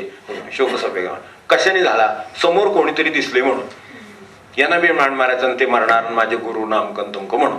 म्हणजे कोणीतरी 2, 4, 5, 5, 25, 50 काय आहे ते म्हणून. म्हणजे मी वेगळा आहे आणि ते वेगळे आहेत म्हणून. ते मी एकच असलो तर हा प्रश्नच नाही आहे. काय युद्ध हा इंटरनल प्रश्न आहे, इंटरनलच आहे चालू, नाहीतरी युद्ध सगळी आत्ता इंटरनल आहे. म्हणून you are responsible for the world अशी परिस्थिती आहे. जगामध्ये जी युद्ध चालली आहेत त्याचे कृष्णमूर्ती जे म्हणायचे की मनामध्ये युद्ध आहे तोपर्यंत जगामध्ये असेलच, आणि मनामध्ये युद्ध नसेल तर जगामध्ये असेल किंवा नसेल तुमचा त्याच्याशी संबंध होणार नाही, एवढं नक्की. त्यामुळे तसं हे आहे. एवढं आपण स्वतःला वेगळं पाडणारं मन हे जर एकदा लक्षात आलं तर त्याला वेगळं पाडू द्यायचं नाही असं जर ठरवलं त्यांनी किंवा आपण ठरवलं तर मग हे होऊ शकतं. फक्त आपलं वेगळं पाडणं किंवा एक होणं हे प्रसंगानुरूप बदलतं. मागे मी आपल्याला त्या ह्याची गोष्ट सांगितली, जंगलातून 2 जण चालले आणि कुऱ्हाड सापडली. तसं आहे ते जंगलातून विनोबा सांगायचं तसं. जंगलातून जाता जाता एक उत्तम कुऱ्हाड भरलेली सापडली. त्याबरोबर त्यांनी दुसऱ्याला दाखवली, अरे बघ मला किती छान कुऱ्हाड सापडली. आता त्या काळात कुऱ्हाडीचं महत्वही मोठं होतं आणि कुऱ्हाड जी सणसणीत होती छान होती म्हणून बरं आहे. तर दुसरा म्हणाला बरं ठीक आहे. आणि थोड्या वेळाने त्यांच्या मागणं लोक धावते त्यांना दिसले, त्यांची कुऱ्हाड पडली होती, त्यांना सापडली ती, त्यांना लक्षात आले कोणीतरी उचललेली आहे म्हणून त्यांच्या मागं लागल्यावर तर त्याला म्हणाला, अरे आता आपण काय करायचं? तो म्हणला आता तुझी कुऱ्हाड तू बघ. आपलं एकत्वाचं कसं आहे हे एवढ्या पुरतं आहे की तिथे जेव्हा माझा फायदा आहे तेव्हा मी तर स्वतंत्र आहे, आणि जेव्हा आता तोट्याचा प्रश्न आला तेव्हा दोघे एक. आता आपण काय करायचं? म्हणून आपण कुठे काय करायचा प्रश्न मी घेतलीच नाहीये. त्यावेळेला पहिल्यांदा सांगताना मला कुऱ्हाड सापडली आणि म्हणून स्वतःची जवळ म्हणून जवळ ठेवली होती. पळून ज्या वेळेला आता शिक्षेचा प्रश्न आला तेव्हा आता आपण काय करायचं? तर आपण नाही, त्यावेळेला एक नाही, मग एकत्व आहे ते कायमच आहे. ही कुऱ्हाड आपल्याला सापडली असं म्हणाला असता तर पुढच्या वेळेला तोही म्हणला असता आता आपण काय करायचं ते ठरवूया, परत करूया, सांगूया, मला माहित नव्हतं म्हणूया, काही उपचार नाही केले त्याच्यावर. अगदी सात्विक चांगला सुद्धा उपचार. चुकून पडलेली वस्तू आहे तुम्हाला सापडली, ठीक आहे, उचलली कुठेतरी वाया देण्यापेक्षा, आणि आम्हाला माहित नव्हतं तुमचे तर घेऊन टाका. काही उपचार असू शकेल त्याचा पुढे, पण हे असं स्वरूप आहे त्याचं. त्यामुळे हा वेगळं पाडणारा आणि म्हणून जग इतर समजणारा आणि म्हणून शोक संवेगन किंवा मोहित किंवा भ्रमित किंवा वर जे म्हटलं शोक युक्त असा असलेला हा जो आहे हा मी माणसाला म्हणजे जे मन ते माणसाला दुःख देते. आज त्याचं स्वरूप लक्षात घ्या. पहिल्यांदा देह सांगितलं आपल्याला, नंतर मग मनाचा भाग, आणि तिसरा पुढचा आपला जो चालू आहे आता तो तिसरा आत्म्याचा भाग. हा जो आहे तोच फक्त आपल्याला अडचण आणतोय.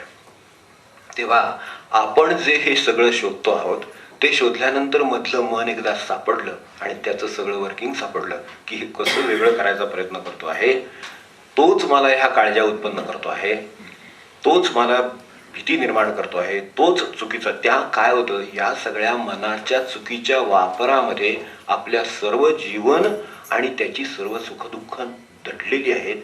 हे आपल्या लक्षात आलं तर आपल्याला केवढा तरी प्रश्न सुटेल. आपल्या जीवनाचे प्रश्न म्हणून जे वाटतात ना ते परिस्थितीवर नाहीये. याच्यापेक्षा कितीतरी वाईट परिस्थिती असलेली, वाईट म्हणजे अशा अर्थाने अत्यंत कनिष्ठ निकृष्ट असं म्हणून भारतात परिस्थिती असलेली कितीतरी माणसं आनंदामध्ये आहेत. ती आनंदात असूच शकत नाही परिस्थितीवर अवलंबून असतील तर. ते कमी याच्यात काय ते पैसा म्हणा, काय माणसं म्हणा, परिस्थिती म्हणा, त्यांचे ते काय सत्ता म्हणा, काय त्यांची नोकरी म्हणा, काय असेल ते कमी असून सुद्धा ते आनंदात आहेत. तेव्हा मानवाची समस्या कशात आहे, ते हे जे मन आहे किंवा बुद्धी त्याला धरून आपण ते त्याचाच भाग आहे असं समजा. या मनबुद्धीच्या गैरवापरात आहे असं निसर्गदत्त म्हणतो.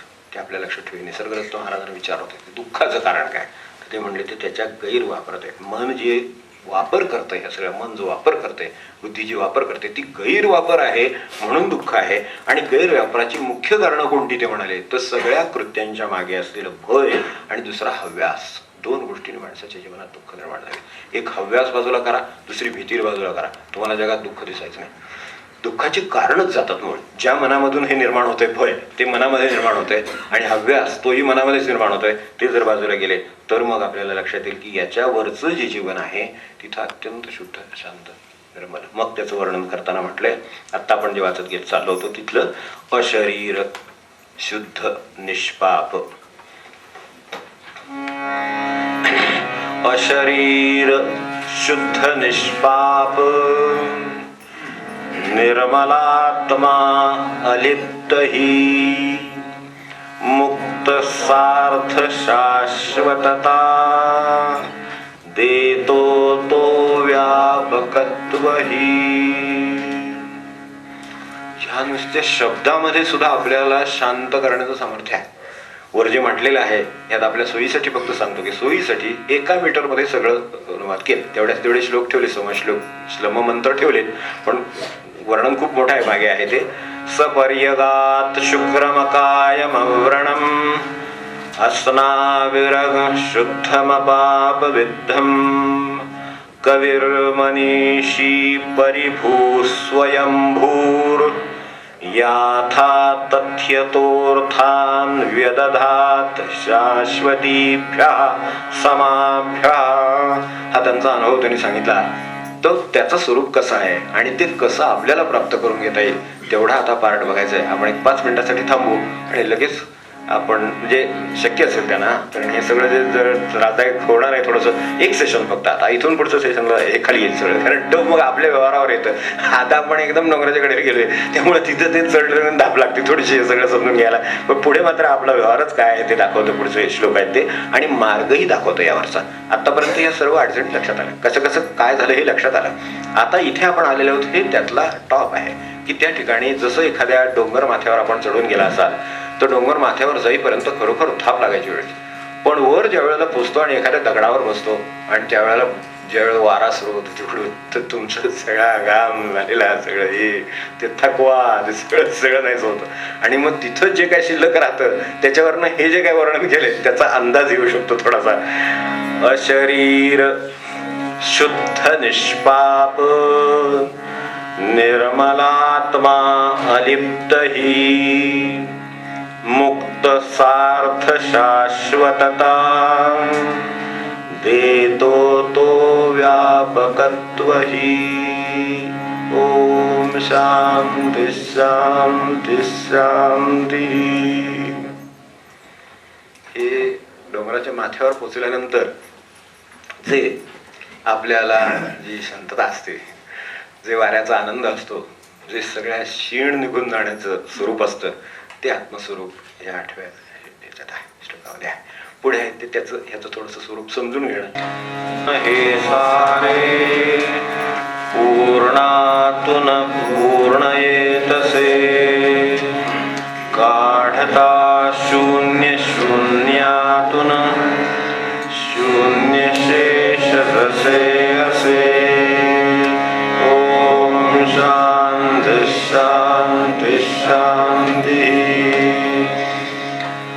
अशरीर शुद्ध निष्पाप निर्मलात्मा अलिप्त ही मुक्त सार्थ शाश्वतता देतो तो व्यापकत्व ही. अज्ञानी कर्माचरिती अंधारात प्रवेशती ज्ञानी जे रमती तेही अंधारीच प्रवेशती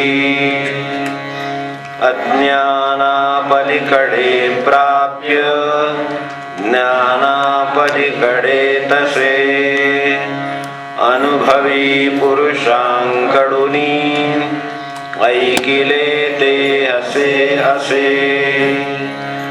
अज्ञान ज्ञान दोन्ही सह आत्मज्ञानास जाणतो अज्ञाने नाश टाळूनी ज्ञानाने मुक्त होत तो.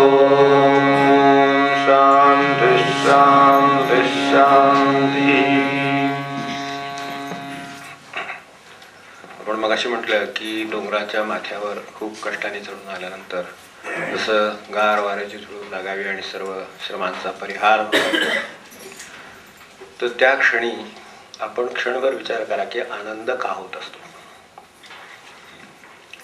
ती वर जिंकल्याचा वगैरे आनंद नसतो, देहाचा विसर पडतो. आनंदाची सोपी व्याख्या म्हणजे देहाचा विसर. जितक्या प्रमाणात देहाचा विसर पडेल तितक्या प्रमाणात आनंद होईल. देहात जर समजा बिघाड असला तर देह लक्ष वेधून घेतो.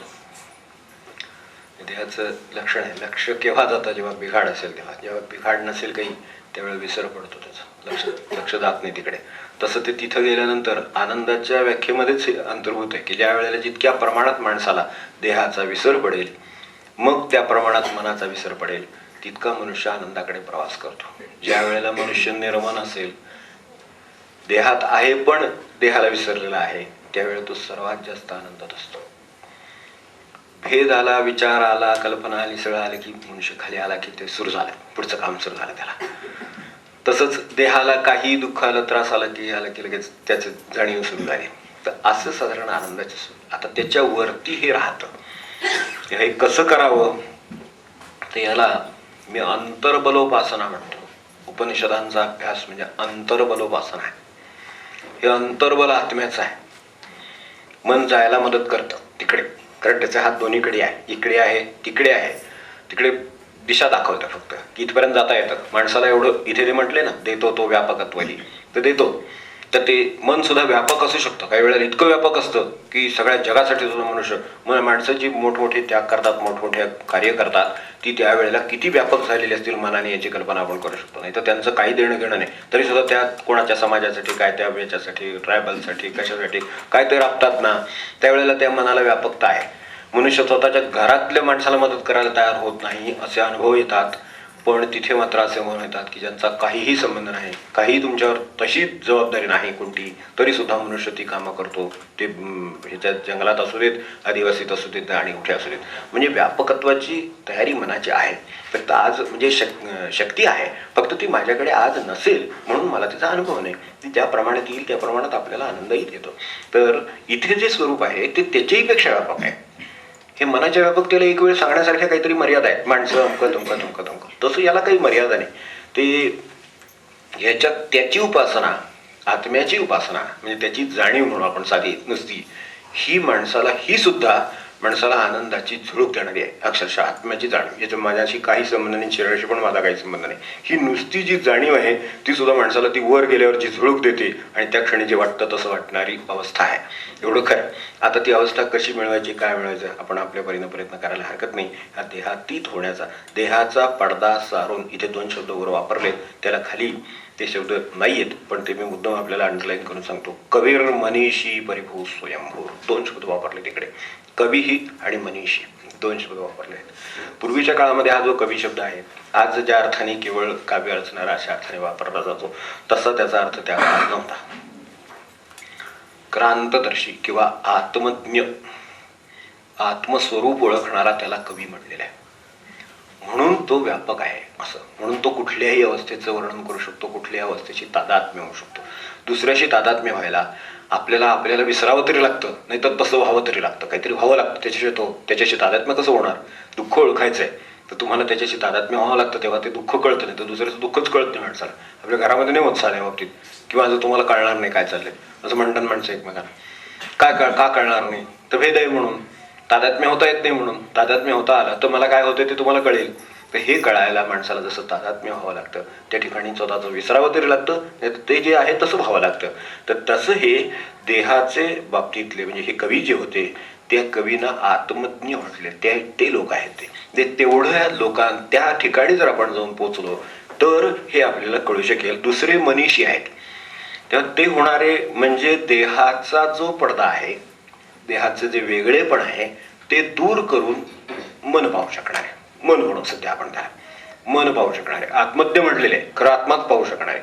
पण तरी सुद्धा आज एखादा मनुष्य गरिबांसाठी काम करणारा माणूस आहे तर त्याच्यातलं आतलं स्वरूप पाहतो, तो मधलं सगळं पाहत नाही, गरज पाहतो आणि गरजेप्रमाणे काम करतो. बाकी त्याला बाकीचं काही दिसत नाही. जे आपले भेद आहेत ना, जातीचे असतील, धर्माचे असतील, परिस्थितीचे असतील, ते काय सगळे स्टेटसचे असतील, ते सगळे बाजूला असतात त्याच्या दृष्टीने. त्या दृष्टीने फक्त मदत, इथे मदत हवी आणि तिथे ती दिली.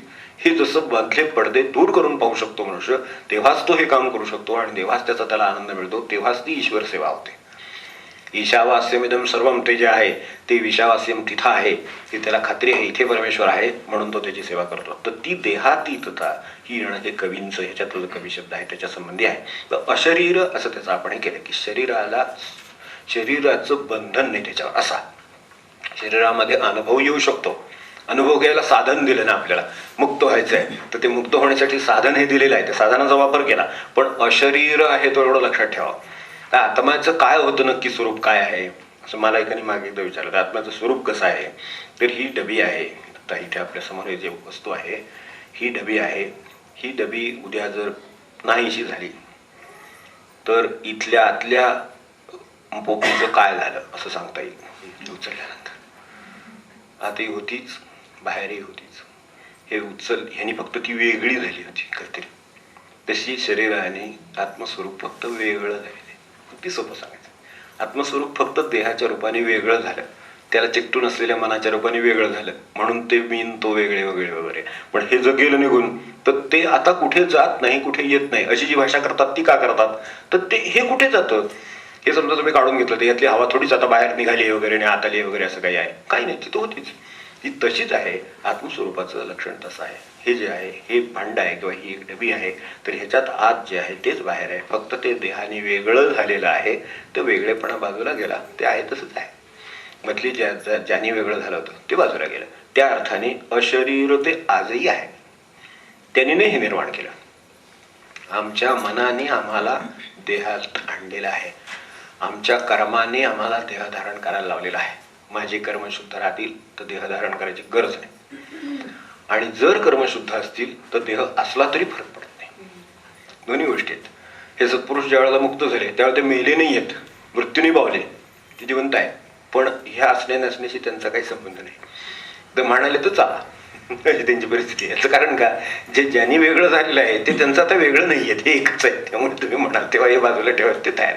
किंवा आज म्हटलं आज वर्षात, म्हटलं वर्षात, 10 वर्षात, म्हणलं 10 वर्षात. कारण आता ते असण्या नसण्याशी संबंध आहे. आपल्याला त्याची किती चिंता लागलेली आहे. हे म्हणायचे की तुम्हाला भविष्याची चिंता, निसर्गदत्तांना म्हटलं तर निसर्गदत्तांना विचारायचे तुम्हाला एवढी भविष्याची चिंता लागते याचं कारण का?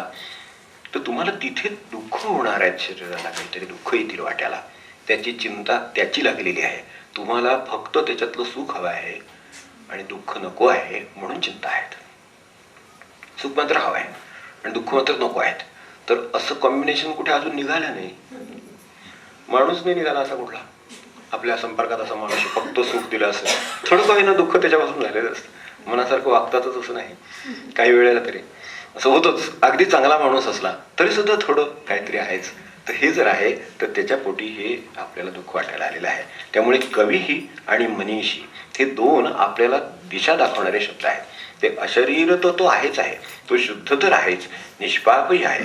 आणि याच्यात जे म्हटलं आहे निर्मलात्मा अलिप्तही मुक्त सार्थ शाश्वतता देतो व्यापकत्वही, हे मनीषी जो शब्द आहे तेवढा त्याच्यातला ह्यात नाही आहे.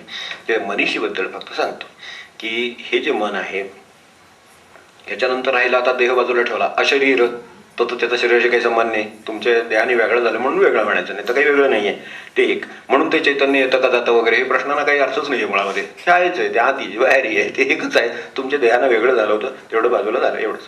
तर त्यामुळे हे जे आहे याच्यात राहिलं आता फक्त मनीषी. मनसहा इष्टे गती ती मनीषी. तेव्हा मनावर ज्याची सत्ता चालते तो मनीषी. मनीषी मनीष वगैरे नाव ठेवतो बघा. तर मनावर सत्ता चालली पाहिजे. मनावर आज आपली मनावर सत्ता चालत नाही, मनाची आपल्यावर सत्ता चालते. मन म्हणेल तसं मला वागावं लागतं, तशी परिस्थिती नाही. मन म्हणलं म्हणून बाहेर जाऊ, मन म्हणलं ना आत यावं असं नाही. मला बाहेर जायचं म्हणून मी बाहेर गेलो, मला आत यायचं म्हणून मी आत आलो. असं जर माझ्या त्या मनावरचं नियंत्रण म्हणून असेल तर मी मनीषी आहे असं म्हणायला लागत नाही. त्या अर्थाने ऋषींना मनीषी म्हटलेलं आहे. तर ते दोन गोष्टी आहेत की एक मला हे जे देहाचा पडदा दूर करणार पाहणारा कवी आहे तो व्हायचं असेल तर मनीषी व्हावा लागेल. तेव्हा त्याच्यात हे सामर्थ्य आहे की मनाची सत्ता जर हातात आली तर तो देहाला बाजूला करू शकतो. देहाला बाजूला करायला मृत्यू व्हायला लागत नाही. त्याच्या आसक्ती किंवा त्याचं वेगळेपण किंवा मी जे मानतो त्याला तेवढं नाही मानलं म्हणजे झालं. बाकी त्याचं तो काम करतोच आहे. आपण कुठे जय अपजय करतो, आपण जगून जातो ते पचून जातं. काय करतो आम्ही खरं झालं तर देहाचं आम्ही काय करतो तसा विचार केला तर काय धुवून पुसून ठेवतो एवढंच, यापेक्षा काय तसा विचार केला तर अगदी साध्या भाषेमध्ये आम्ही अगदी साध्या भाषेमध्ये बोललो कदाचित. फार तर आपण कुठलं मोतीपिती वापरा काय साबण मी असतील ते पण शेवटी धुवून पुसून ठेवतो एवढंच करतो ना आम्ही. आणखीन जास्त काय करतो तसा विचार केला तर मला सांगा यातलं काय आम्ही अन्न पचवायला दुपारी बसले आणि थोडा वेळ अन्न पचवायचं काम झालं काय नाही, सगळं व्यवस्थित आपलं झालेलं आहे.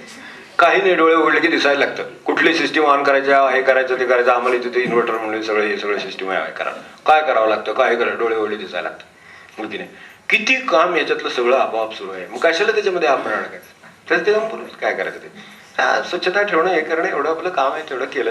याच्यापेक्षा काही त्याला अशरीर मी आहे मुळामध्ये ह्या स्थितीतून मी याच्याकडे पाहणार असेल तर ते शक्य आहे. आपल्याकडे मॅनेजमेंट्स नसतात का, ते प्रत्येक गोष्टीत भाग घ्यायला लागल्या उद्या तर मग क्लार्क्स आणि यांचे बाकीच्यांची कामच होणार नाहीत ऑफिसमध्ये. मॅनेजमेंट जी आहे ती फक्त पाहते की ती चालू आहे ना, चालू आहे, ते आत बसून असतात. आपल्याकडे उत्तम मॅनेजर्स आहेत, ते कमीत कमी मॅनेजमेंट करतात असं म्हणतात ना. आपल्याकडे मॅनेजमेंटचं आपल्या घरामध्ये उलट असतं,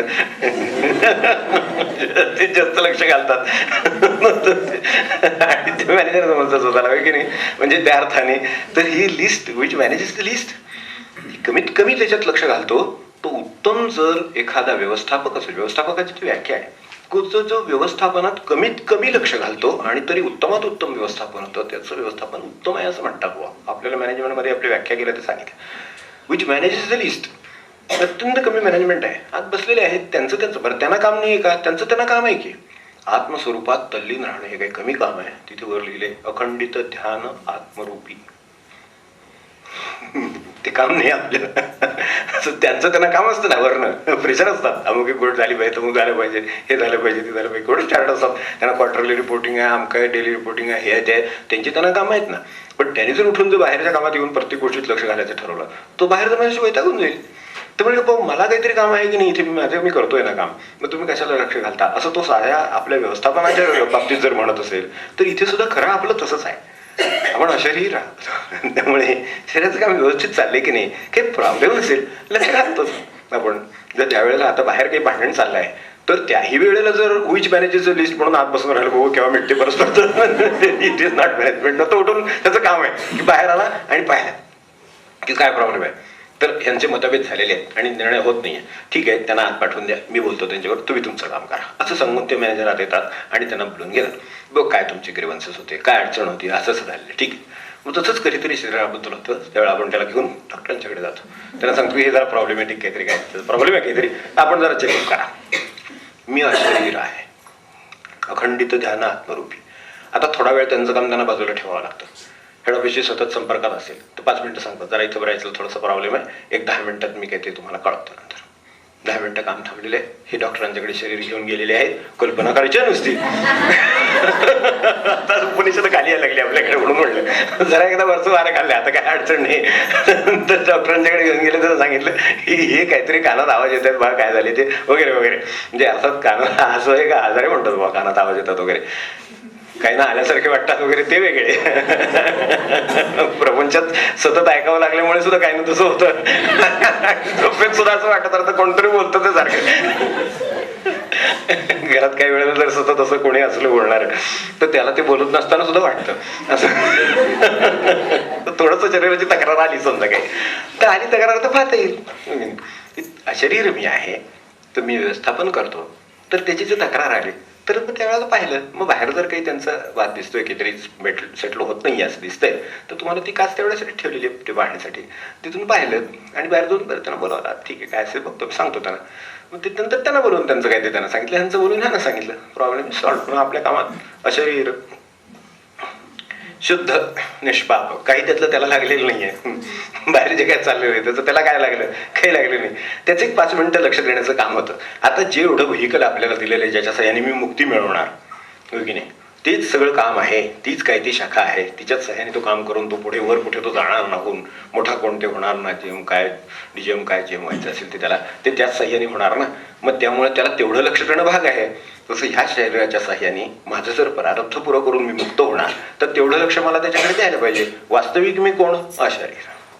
म्हणून मला त्याच्यापेक्षा जास्त त्यात लक्ष घालायला लागू नये खरं म्हणजे.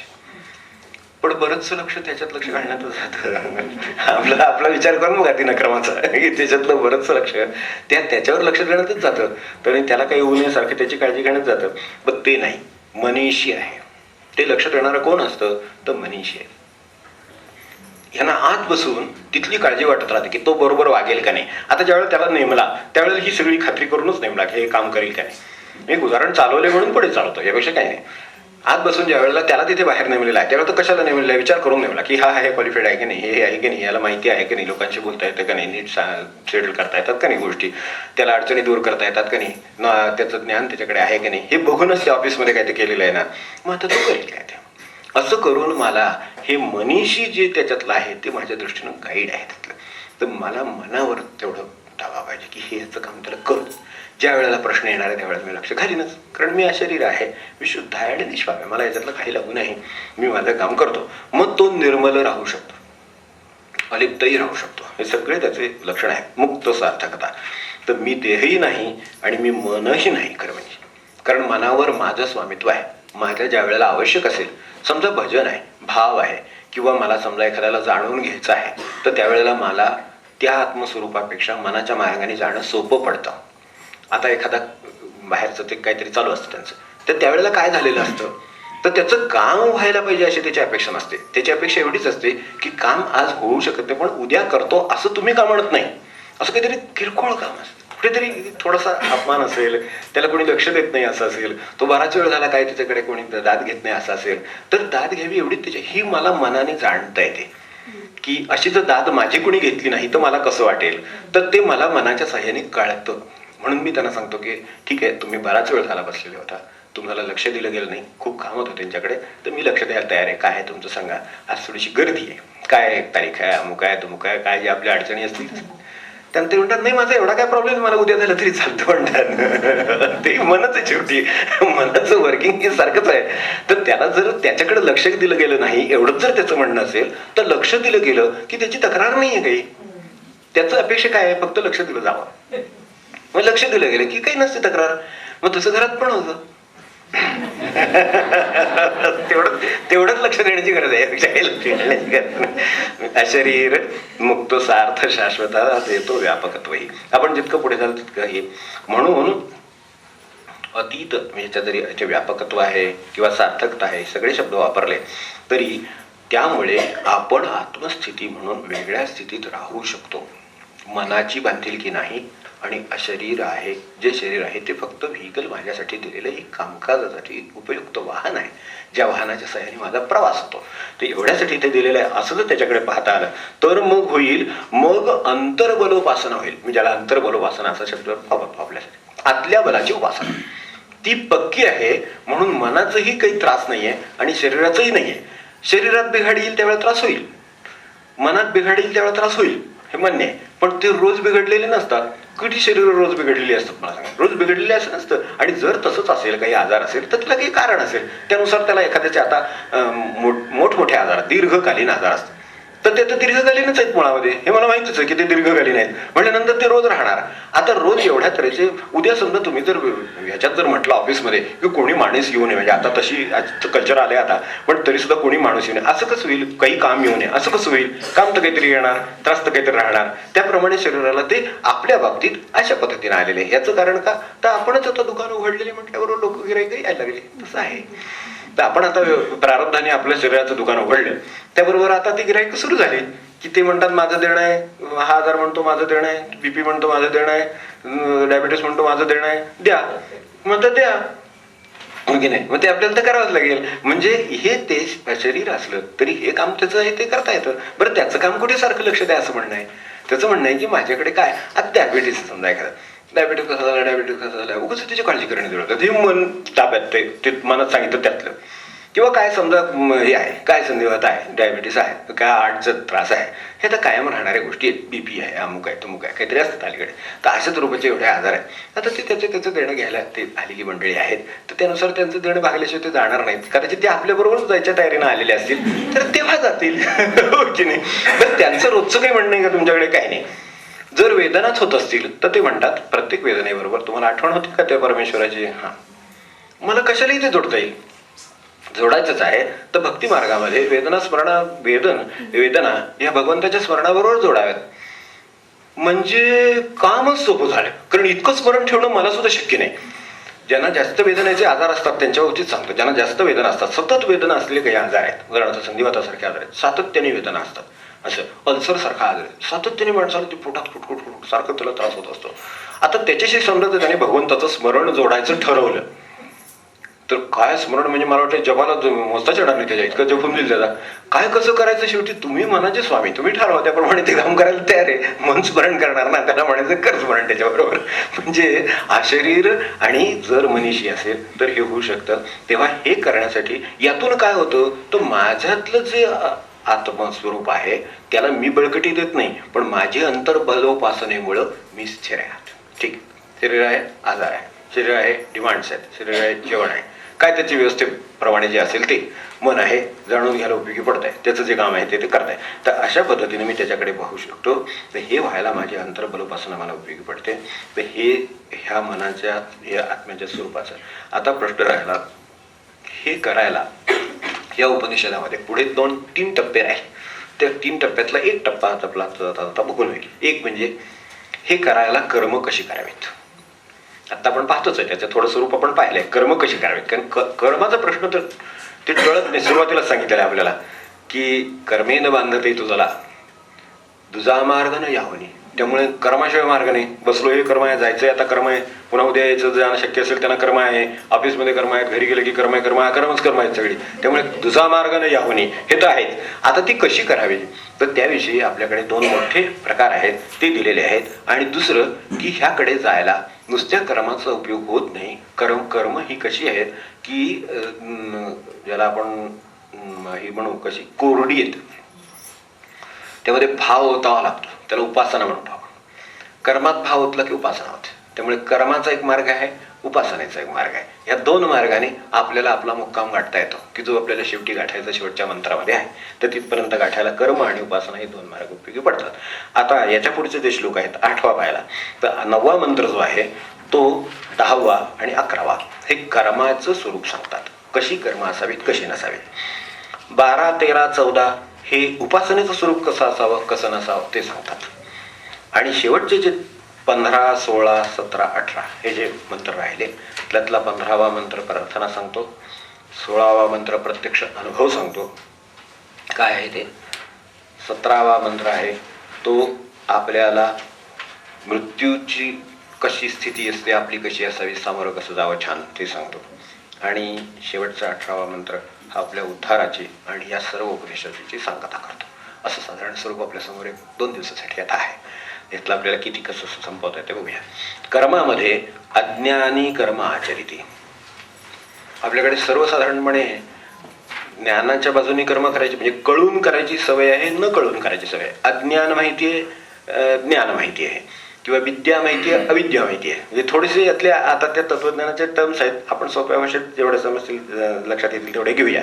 तर अज्ञान माहीत नसणं आणि ज्ञान माहीत असणं असं आपण साध्या भाषेत समजू, की माहिती असणं माहिती नसणं असं समजू. किंवा काही विद्या आहेत, काही अविद्या आहेत, काही चुकीची माहिती आहे.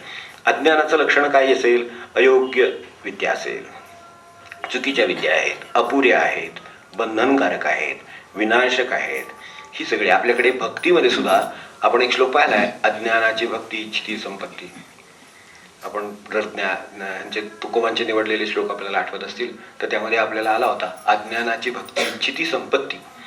जे भक्तीचं चुकीची जर भक्ती झाली, अज्ञानी भक्ती झाली, तर संपत्तीसाठी भक्ती करतो, भगवंतासाठी नाही. मग भगवंत म्हणजे ठीक आहे, संपत्ती घेऊन जा, संपत्तीचं सुखही घे दुःखही घे. संपत्ती घेऊन गेला आणि वाटेत डल्ला मारला कोणी, तर मग तो पडतोस.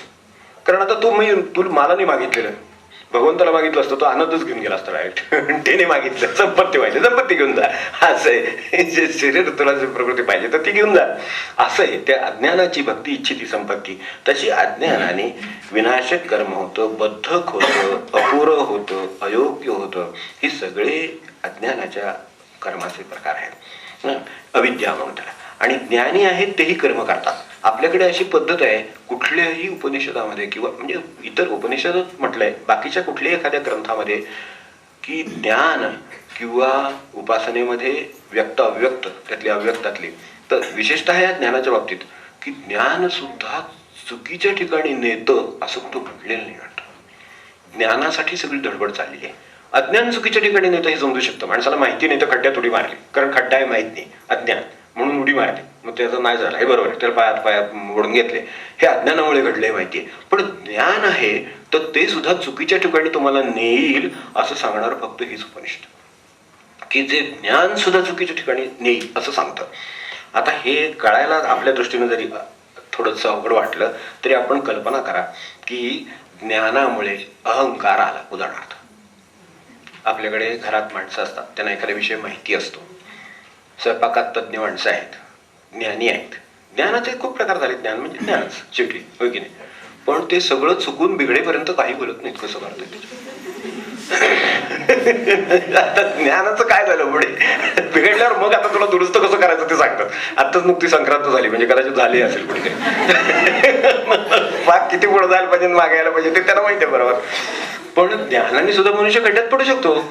आता शेवटी दुःखच आहे, त्यांना जरी ते आनंद वाटत असला तरी शेवटी दुःख निर्माण झालेले त्यातून. त्यामुळे ज्ञानाच्या बाबतीत अगदी साध्या भाषेमध्ये सुद्धा आपल्याला ज्ञानाने अहंकार होऊ शकतो.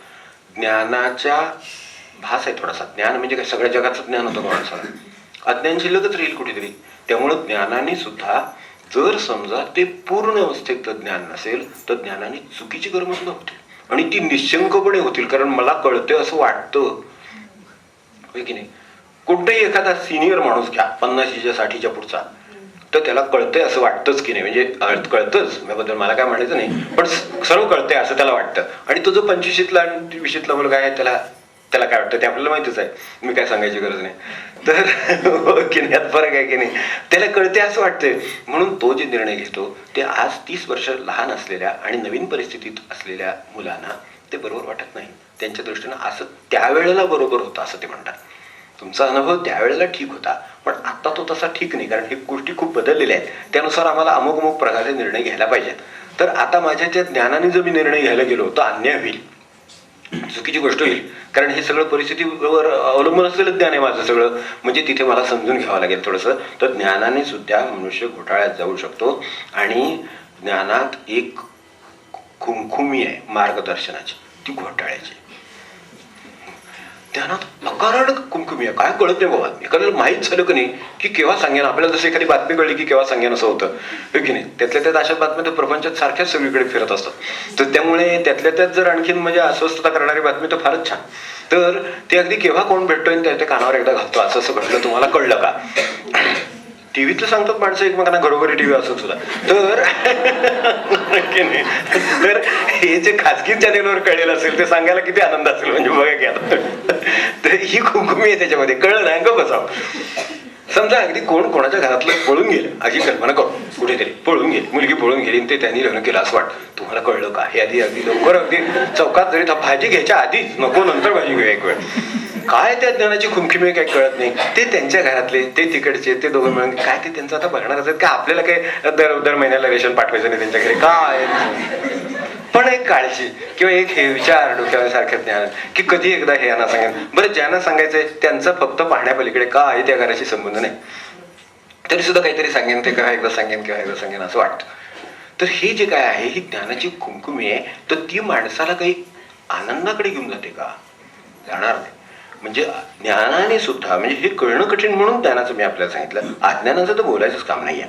किती चुकीची ज्ञान अस्तित्वात येतात. मला सांगा, एक मोबाईल तो आलाय, बरोबर आहे की नाही? ठीक आहे, मूळ गरज आहे काहीतरी, म्हणजे प्रत्येक गोष्टीच ही आहे, त्याची एक मर्यादा किंवा गरज आहे, हे बरोबर आहे. पण त्याच्यामुळे होणारे आज इतके प्रकार गुन्ह्याचे आणि त्या सगळ्या दुर्वर्तनाचे म्हणून आपण, की त्याच्यापासून पालकांना केवढी काळजी वाटते त्याची. मला सांग, एक पालक म्हणून जे असतील त्यांना कल्पना असेल की ह्या पालकांना त्याची केवढी काळजी आज निर्माण झालेली आहे. आपल्यासमोर आत्ता इथे कोल्हापुरातली बातमी आहे ना, त्या नेटनी काय केले बघितले ना सगळं. नेटिझन्स, आपल्याला केवढा अभिमान, आम्ही सिटिझन होतो ते बरं होतं, पण आता नेटिझन असावं असं वाटतं. ठीक आहे, एका क्षणात तुमचं तिकडे जाऊन पोचलं, हे मान्य मला. पण त्या एका क्षणात जाण्याचे आता जे काही परिणाम झाले, तो बसतो इथे, ती असते तिथे, आणि हे चालाय हे ह्याच्यातून बोलतायत, हे मी स्वित्झर्लंडमधून बोलतोय आणि हे अमेरिकेतून बोलतायत, हे सगळे बोलतायत इथंच. आणि नंतर कळतं हे आज कॅफेत आहे ते कॅफेत आहे म्हणून, हे मागणं त्यांना कळतं मग ओढाळ होतं सगळा पुढे सगळा. तर हे सगळं काय आहे? ही सगळी अविद्येची जी लक्षणं आहेत की जी विनाशाकडे किंवा विघातक गोष्टींच्याकडे येतात, ती सगळी या सगळ्या ज्ञानातून निर्माण झालेली आहेत. आपण गेल्या आठवड्यातच मला वाटतं आर्टिकल आला होता, बाटलीतला राक्षस. त्या बाईने लिहिलं होतं ना ते. त्या प्राचार्य आहेत ना, कोणीतरी नव्हे, कॉलेजच्या प्राचार्य आहेत, त्यांना त्याचे वाईट अनुभव येत आहेत, ते कसे रोखावे कळत नाही आहेत, म्हणून त्यांनी त्यांची अस्वस्थता मांडली होती. त्यांनी सांगितलं होतं की हा जो मोबाईलचा राक्षस बाटलीतून बाहेर आला, तो कसा बाटलीत कुंभायचा हा महाप्रश्न आहे, असं त्यांनी लिहिले. कारण त्यांना हे रोखता येत नाही सगळ्या त्या कॅम्पसमध्ये, त्यांना चालवायचं आहे कॉलेज, ते शिक्षण देत आहेत. हो, त्यांचं तळमळ समजून घ्या आपण, की त्यांना शिक्षण द्यायचं आहे आणि त्यासाठी ती एकत्र आलेली माणसं आहेत, त्यांना तळमळ आहे त्यांच्या कामाची. पण हा राक्षस आज एवढा होऊन बसलेला आहे, तर तो त्यांना सांग. आणि त्यांनी घटना दिलेल्या आहेत की त्याच्या हातात 16 आणि 20 हजाराचा मोबाईल आहे. काय कारण ते विद्यार्थ्यांना असेल मला सांगा. माझी आणि त्या विद्यार्थ्यांनी सांगितलं, नाही माझे वडील ॲडमिट आहेत त्यामुळे मला ताबडतोब. त्यांनी त्याचा मोबाईल मागून घेतला, त्याच्यावर जो कॉल केला होता तो परत हे करून बघितलं, रिडायल करून बघितलं, कुठेही लागले त्याच्या मैत्रिणीला लागला. आता हे कसं निर्माण झालं, कशातून, काय कारण आहे याचं? अविद्या माणसाला कशी अंधारात नेईल हे त्याचं हे सांगतो, की अविद्येने इतक्या प्रकारे अंधारात नेलाय. ही सगळी त्याची सगळी वरची पुढची सगळी अण्वस्त्र, ही आमची छोटी अण्वस्त्र आहे, ती कुटुंब उद्ध्वस्त करतात, ती राज्य उद्ध्वस्त करतात, ती लाख लोक उद्ध्वस्त करतात, एवढाच फक्त फरक. तर या अयोग्य विद्या, अपुऱ्या विद्या किंवा बद्धक विद्या, ह्या सगळ्या बांधणाऱ्या प्रश्न याचा नाही, विचार करण्याचा प्रश्न आहे. की म्हणून मी म्हटलं मागे आपल्याला 4,500 कोटी रुपयांचं ते घर बांधायचं होतं, ते 27 मजलीचं घर, आणि त्याच्यामध्ये 6 माणसं आणि त्यांना 600 नोकर. आपल्याला कौतुक वाटत असेल, पण मला काय वाटत नाही, मला आदर आहे. ठीक आहे. तर ते जे काय आहे हे कुठून निर्माण झालेले आहे, की ह्या संचयातून विनाशक पुढे आता प्रश्न असा येणार आहे की त्याच्या सुरक्षिततेचा प्रश्न येणार आहे. आपण बोधकथा वाचताच आहोत, ते शेवटी लिहिलेलेच आहे त्याच्यावरती सुद्धा, की त्या एका सुरक्षिततेचा प्रश्न नवीन निर्माण होणार आहे आता. कारण एवढे सगळं इस्टेट आहे, ती आता सांभाळायची आहे, म्हणजे त्याच्यासाठी बाहेर. म्हणून आज अहो पुण्यात गेलं तर कोणाच्या घरात जायची सोय राहिली नाही, तो बाहेरच सोडवतो तुम्हाला. बोला तुमचं नाव काय, तुमचा पत्ता काय, तुमचा फोन नंबर, कोणाला भेटायला गेला. आम्ही इथं फिरतो, कोण कोणाला काय विचारत पण नाही, उलटा हात बीत करून नमस्कार वगैरे भेटला वगैरे. काय आहे का मला सांगा तसं? हे का झालं निर्माण? तर हे सगळं आम्ही अशी आखून घेतली म्हणून. आणि ती अशा उच्च पातळीची आखली आहेत की आता माणूस वगैरे काय नाही, काय व्हेरिफिकेशन शिवाय घरातल्या आपल्या माणसांना प्रवेश मिळत नाही. परवा तुम्ही मुंबईत गेला तर तुम्ही अनुभव घेतला, ते मनुष्य तिथून येणारे घरातले त्यांना आणायला आले तरी सुद्धा त्यांच्या बरोबर ते असून सुद्धा पुन्हा व्हेरिफिकेशन की हे नक्की या सोसायटीतलेच यांना आणायला गेले होते की नाही, काय ती माहिती पुरेशी झाल्याशिवाय आत नाही प्रवेश. ही आपली अवस्था कशा कुठल्या विद्येने आली याचा विचार करावा. ते अज्ञानी कर्म आचरिती. अज्ञानी कशाला म्हणायचं, की ह्याच्यातलं खाली आणलं नाही म्हणून हे इतकं वर गेलंय. संपत्ती की वर कुठे गेली, का गेली, तर ती खाली आली नाही म्हणून वेळेत. हे समजा त्यागोनी मग भोगतो. कुठली बिल्डिंग बांधणार मला सांग? 6 माणसांना फार तर 100 खोल्या बांधतील, काय तुम्हाला 50 खोल्या बांधतील, पण ते त्याच्या उरलेलं सगळं त्यांचं होतं ना, ते त्यांना देईल, ते नाही देणार, ते साठवणार आणि सुरक्षिततेचे प्रश्न निर्माण करणार. कोण करेल ते करेल. आता आता त्याच्या पोटी हे सगळं, आणि बाकीचे तिकडं बघणार आणि ते त्यांचे एकाचे 2 मजल्याचे 4, 6, 8, 10 ते करायचा प्रयत्न करणार, त्या पोटी आणखीन 10-100 लोकांना कामाला लावणार. हे सगळं कसं निर्माण अविद्येने निर्माण झाले. अज्ञानी कर्म आचरिती अंधारात प्रवेशते. जे अंडरवर्ल्ड आहे त्याचं बोलायचं कामच नाही, अण्वस्त्र आणि ही जी संशोधन आहे त्याचं बोलायचं कामच नाही. आणि चुकीची कर्म आहेत. अज्ञानाने काय होतं, एक छोटीशी गोष्ट सांगतो थांबतो, विषय खूप झालाय. हिसाबच्या आपल्या गोष्टी वाचता आपण, तर चुकीच्या कर्मामध्ये अविद्येमध्ये जो भ्रम आहे किंवा जी बद्ध करणारी विद्या आहे तिचं पण वर्णन आहे. तर हिसाबने एका साध्या वानरिणीची गोष्ट सांगितली. आपल्याला माहिती असेल, वानरीण आहे, तर तिला सर्वसाधारणपणे जुळी होतात असं ऐकलं. त्यांना नेहमी जुळी होतात आणि ते जुळी झाले की एकाला ते जवळ धरतात आणि एकाचे हाल करतात, एकाच्याकडे लक्ष देत नाही. आणि ते जवळ धरून जे अगदी पोटाशी धरलेलं पिल्लू आहे ना ते जातं आणि ज्याचं उपेक्षा केलेली आहे ते जगतात. म्हणून लक्षात ठेवा काय ते हिसाबच सांगू शकेल एवढं सगळं. तर काही वेळेला अकारण ही जी माया आहे ती, म्हणजे हे तर मोठी वाईट सगळ्या गोष्टी सांगितल्या, म्हणजे हे अगदी छोटं, ती अकारण काही मायेचे प्रयोग काही माता करतात, ते अविद्येचं लक्षण आहे. त्या अंधारात प्रवेश येते. अकारण मुलांना घडवून काहीतरी करायचं असतं, म्हणजे जे त्यांना काही जमलेलं नसतं ते सर्वसाधारणपणे, आणि त्याचं जर जमलं असेल तर त्याच्यापेक्षा जमावं म्हणून. म्हणजे काय जे करायचं ते अंधारात प्रवेश येते. नंतर तो अंधार आपल्या वाट्याला येतो तेव्हा कळते की आपलं काहीतरी चुकलं. ज्ञानी जे रमती तेही अंधारीचं प्रवेश येते. याची आणखीन खोलात जात नाही, पण हे सगळं अनुभवायला येणार आहे आपल्याला. म्हणून ज्ञानी जे रमती तेही अंधारात प्रवेश येते. ज्ञानात रमला की चूक आहे, तिथे रमण शब्द आहे. यौविद्यायाग रताः असं म्हटलेलं आहे. विद्येत रमला. काही माणसं शिकतच राहतात. म्हणजे एक त्यांची फक्त एक गोष्ट सांगतो, उरलेला तर उद्या सांगतो. तर सुखबोधानंद म्हणून जे स्वामी आहेत, तर त्यांच्याकडे एक मनुष्य आला, म्हणजे काय आठवण सांगतो. तो डॉक्टरेट होता माणूस. तर तो आला, तर त्याने विचारलं की बाबा तर तुम्ही तर हे आहात, विद्वान आहात. तो म्हणला, आणि म्हणजे त्याच्याकडे बघितल्यावर त्यांना असं वाटलं की इतका वृक्ष निष्प्रेम आणि असं माणूस आहे हा. म्हणून त्याने त्याला सहज विचारलं की Y you have been so foolish in your life. बापरे, हे तेच विचारू शकता तुम्ही, इतके काय अव्यवहारी बुद्धू काय आपल्याला म्हणायचं, ते म्हणणं कठीण आहे मला जरा, म्हणून आपलं त्यांचं इंग्रजी बोलतो. तर Y you have been so foolish in your life. कारण मनुष्य जसा मोठा होत जाईल तसा आनंदित होईल, प्रेमळ होते. मूळ आत्म्याचा विकास तिथे आहे, तर ते नाही झालं. तर तो म्हटलं, त्या माणसाने काय म्हटलं की but I have 8 doctorates. 8 PhD केलेला माणूस, 8 PhD केलेला मनुष्य आहे तो त्यांच्याकडे. आणि बरोबर आहे, तो निष्प्रेमच होईल मला वाटतं सगळे गोष्टी. ज्ञानी जे रमती तेही अंधारीचं प्रवेश घेतली. याचा अनुभव आणखीन आजच्या काळात काय येणार. तर ते त्याला म्हणाले की अरे, त्या अर्थानेच मी तुला म्हटले की आय हॅव अंडरस्टूड यू. मी तुला बरोबर समजून घेतलेलं आहे. तुझं पाहिल्याबरोबरच माझ्या लक्षात आलं की तू इतका कोरडा निष्प्रेम असं जीवन हे तुझ्या वाट्याला दिसतंय मला. त्याचं कारण आयुष्यातला इतका मोठा वेळ, महत्वाचा वेळ, अत्यंत नीरस वाचन आणि विचार आणि लेखनाच्या तू कशाला घालवला असेल. 8 PhD म्हणजे कल्पना करा काय झालं असेल त्या माणसाचं. अरे बापरे. तर ते म्हणाले तुझ्याऐवजी तू जर समजा पशु पक्षी, आकाश, तारे, माणसं, हे जर सगळ्या ते उरलेले 7 PhD बघितलं असतंस तेवढ्या काळात, तर तू किती आनंदित झाला असतास आणि जगामध्ये किती आनंद देऊ शकला असतास, निर्माण करू शकला असतास, याची तुला कल्पना तरी येईल का. हा त्यांचा अत्यंत तळमळीनं त्याला विचारलेला प्रश्न आहे. त्यांचं वाक्य काय आहे तेवढं फक्त आता आपण हे पाहायचं. ज्ञानी जे रमती तेही अंधारीच प्रवेशती. सांगायचं मनुष्यात 8 PhD मिळालं तर कोणाच्या पाया पडेल, शक्यता आहे, कोणाला प्रेम करेल काय. आता कुठल्या भाषेमध्ये आपण आनंदाचा अनुभव घेणार त्याच्याकडून ते सांगा. हे आपण आता याच्यावर विचार करावा. आपण फक्त एवढे शेवटचे 3 श्लोक म्हणूया, थांबूया. आता जेवढे आपण 8, 7, 8 पासून म्हणूया. 7 ते मागच्या पानावर 7 ते 9.